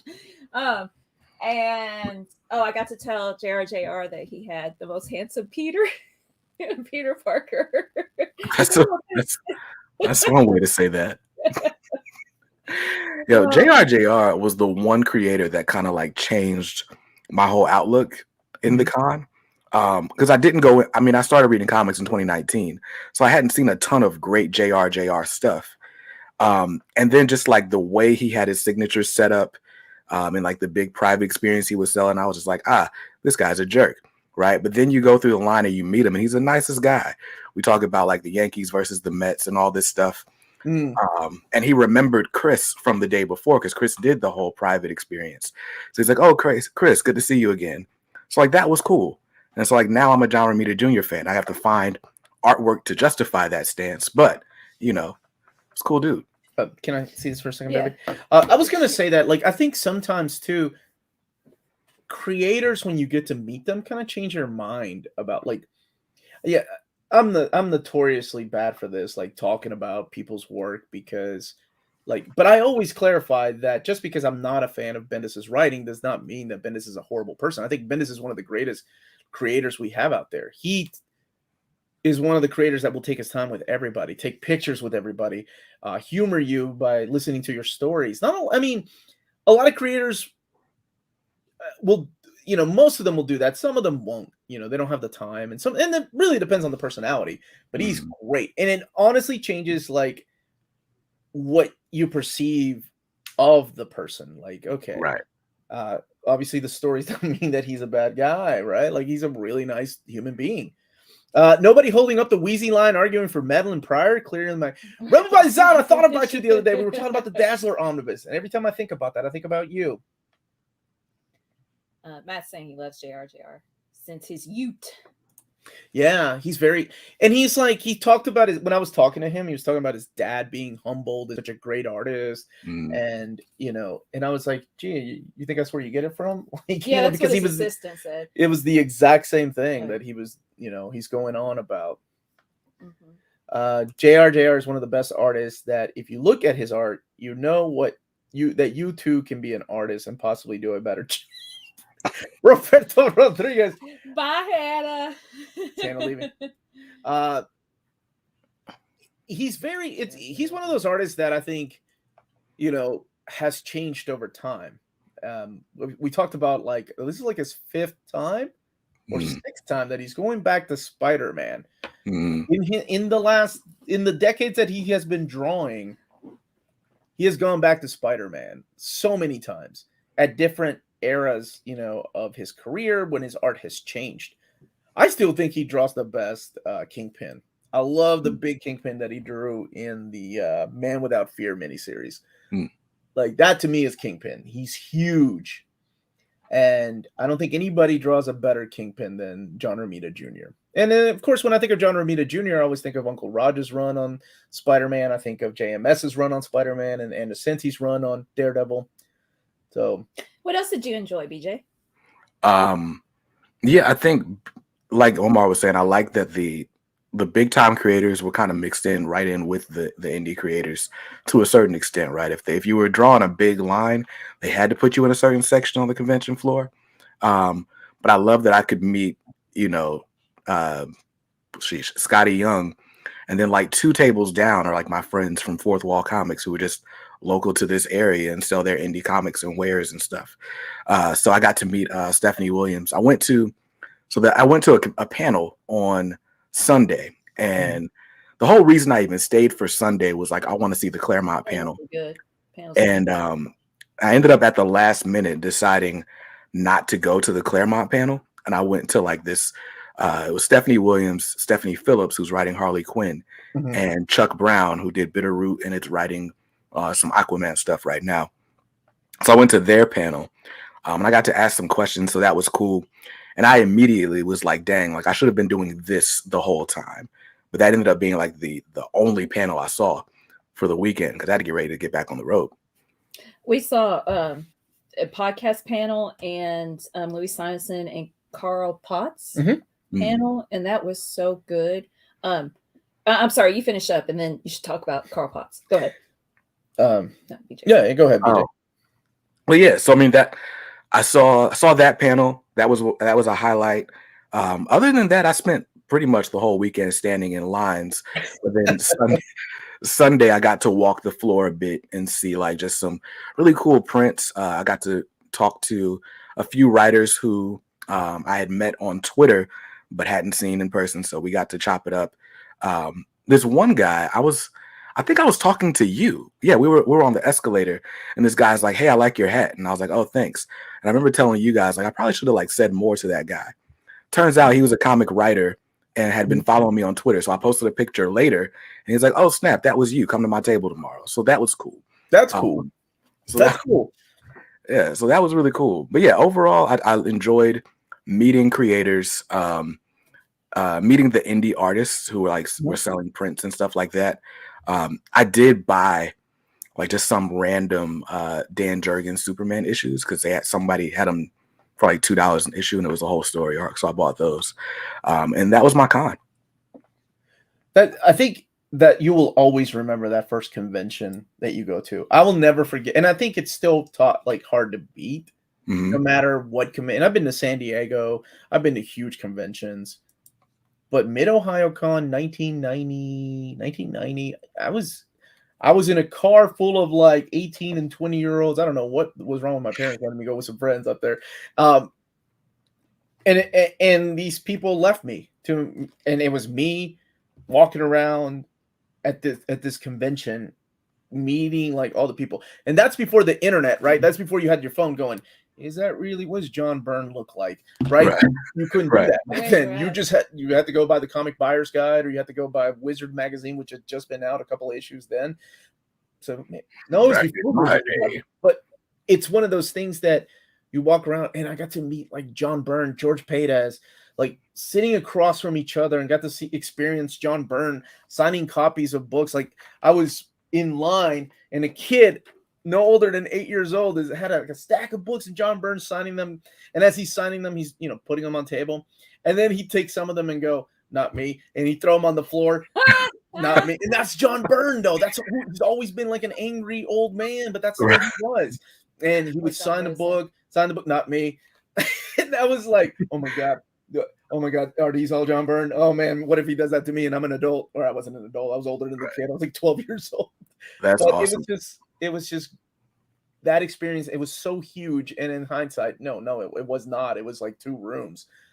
But in my 12-year-old head, it was the biggest thing I've ever been. Bob Kane was there, and I was so shy to go up to him. Now, this is, of course, Bob Kane before Bill Finger. Everybody knows about Bill Finger, right? Exactly, right? So Bob Kane to me was like, Batman. Oh my God, it's the guy that created Batman. He's over there telling stories. Well, this actually a couple things I want you to mention goes along with the Gus Buzz's question about wanting to go to the con next year. What's the area around the convention center like? Lots to do once the con closes for the night. Josh explained it earlier in a comment about the after-hour stuff that's put on by the convention that I thought was really cool. That Friday night is the drink and draw, and that was donated to the Michael J. Fox Parkinson's research.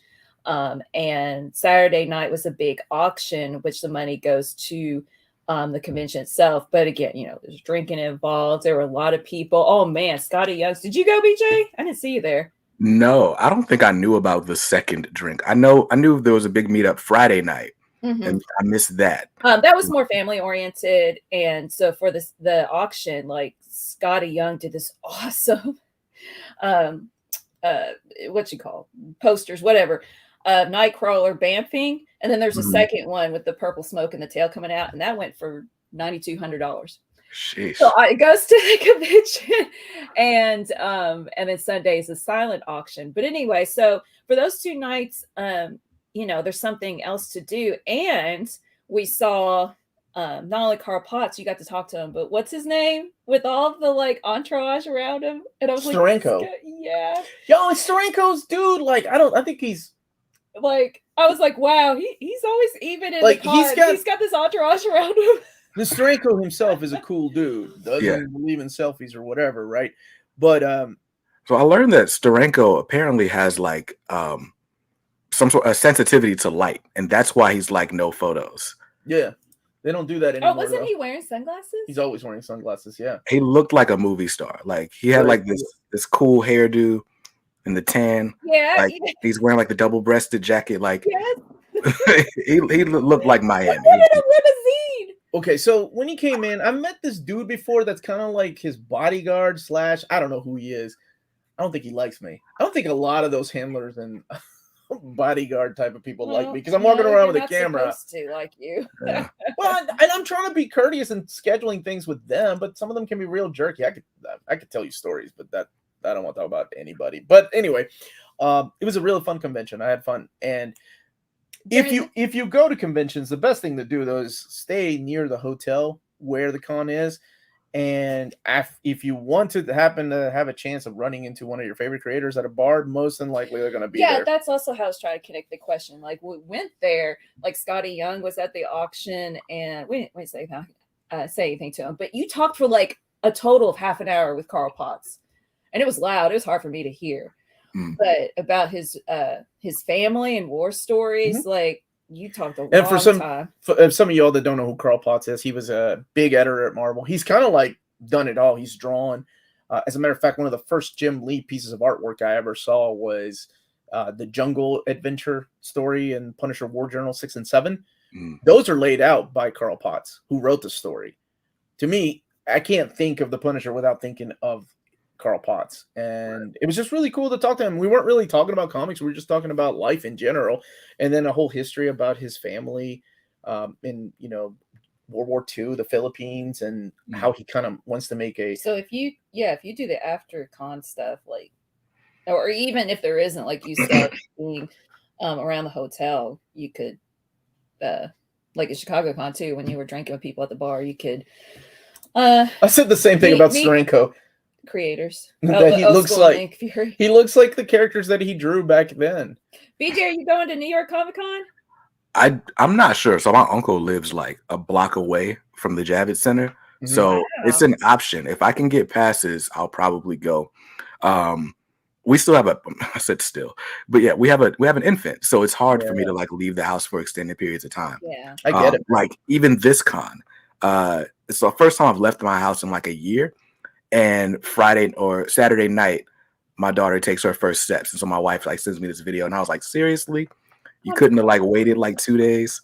So it's like, it's little things like that I'm like, that keep me away from cons and stuff like that. But I think this was worth it. And I think this was a good first con to go to. It was the 40th anniversary of HeroesCon. It was kind of like the celebration of, the world's back open. So Shelton, the organizer, really kind of pulled out all the stops. So I think I've had my fill for a little bit. If I don't make it to another con this year, that's fine. But I probably will make Heroes like my annual, let's leave the house for a few days thing. My son had his first steps while I was deployed. And that's Roberto Rodriguez. I'm going to say something too, man. Just really quick, we are going to New York Comic Con. Oh, yeah. To answer the question. Yes, we will be there with Joe Gus, Bus Gus. He just don't know it yet. Can you get that, baby? That's what's her name's parents. Okay. Olivia. Okay. I love you. I'll take it from here.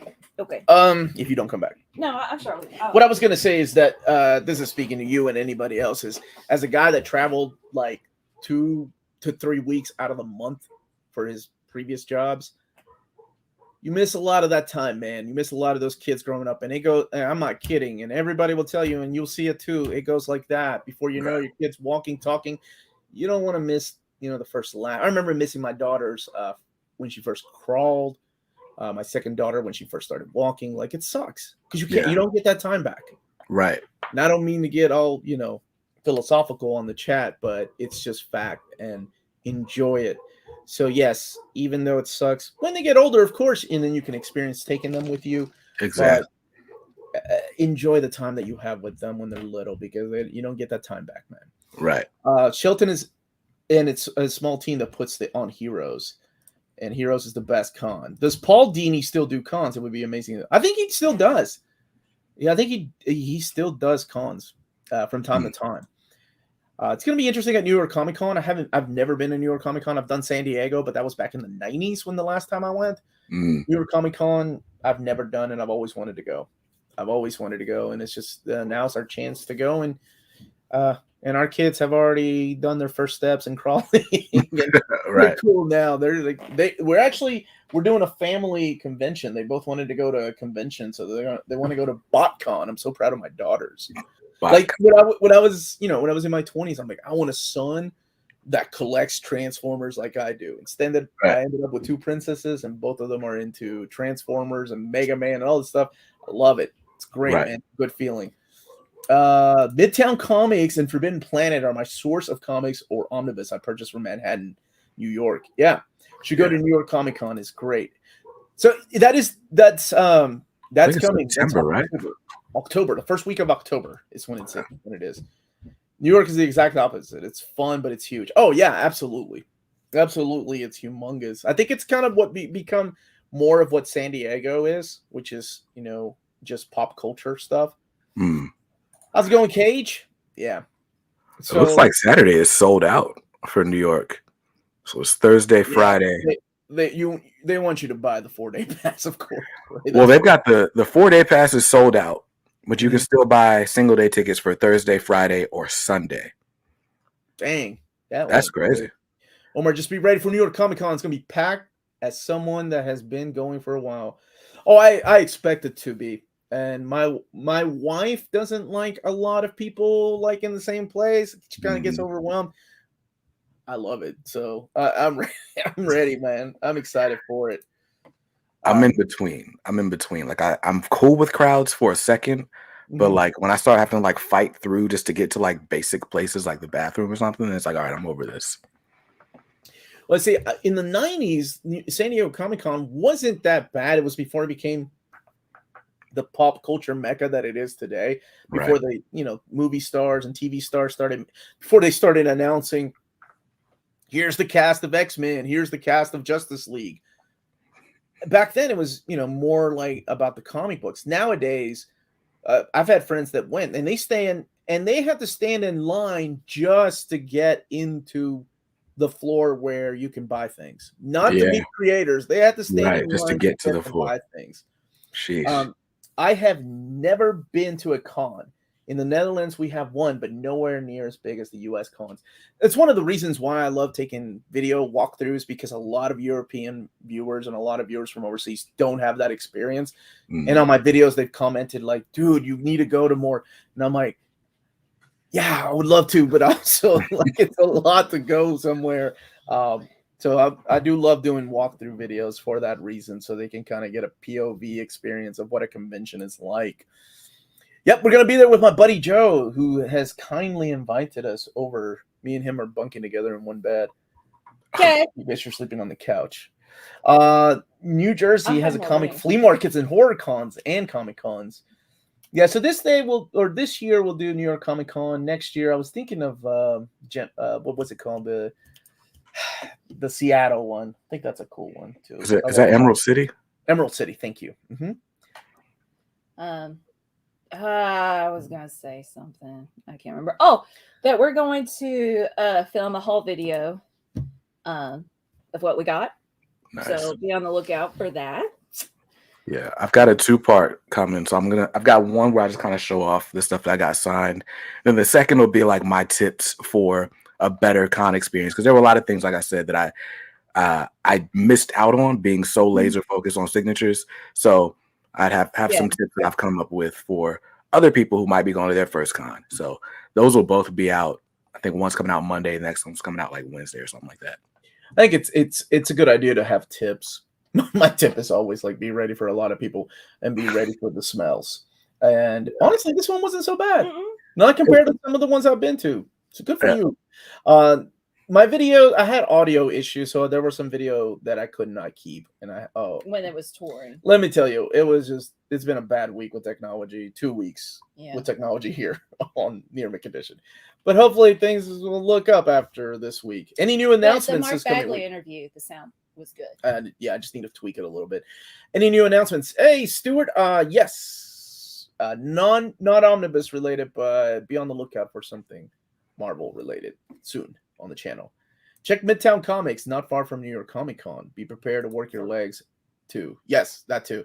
Wear air freshener like a necklace. I grew up social phobic and I'm not a huge crowd person. I used to have to go to conferences for work and begin talking or taking a camera with me to take pictures as a security blanket if anxiety hit. That is a really good idea, Chris. Wow. Yeah, that's a really That's good not Chris, idea. that's News Pooey channel. I know. I use his real name. I'm sorry. You can't do that. Use your real name. But we talk to each other. That was the food at the con. Edible. Oh yeah, that hamburger, at like what's it called? Remember the concession stands? There's some good restaurants around, except for Buffalo Wild Wings. That was poor service, let me tell you. There's a good local restaurant. Ralph says tastes like burning. Was exactly what it tasted like. I got so excited about there's relish over there, and I put all the condiments on. Oh, it was no bueno. Yeah. I'm walking around with Chris, and at one point he just pulls a peanut butter and jelly out of his backpack, and I was just like, "Yo, like, are we just doing bodybuilder snacks? Like, nobody told me." That's what's up, dude. I went on a date one time, and this girl pulled out a burger from her purse, and I was like, What? Oh, that's what's up. You got another one in there? Yeah. And That she is had one. mustard packets.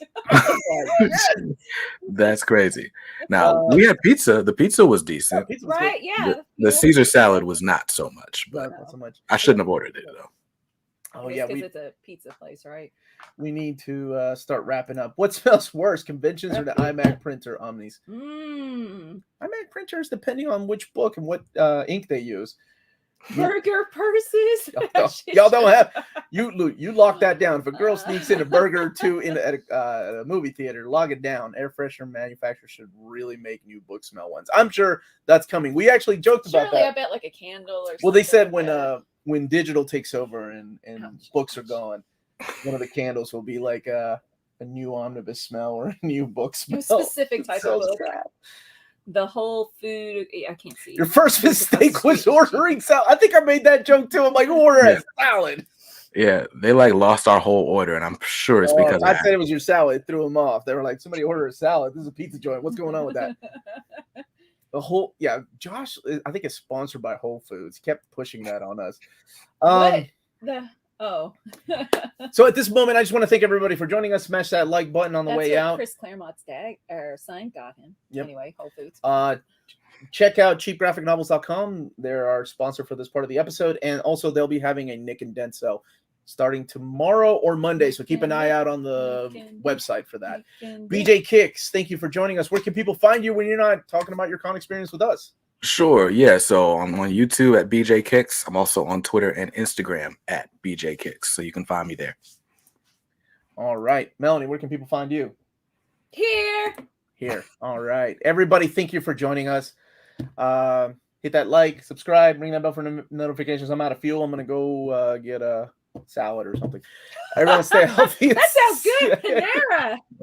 Panera. Much love, everyone. Stay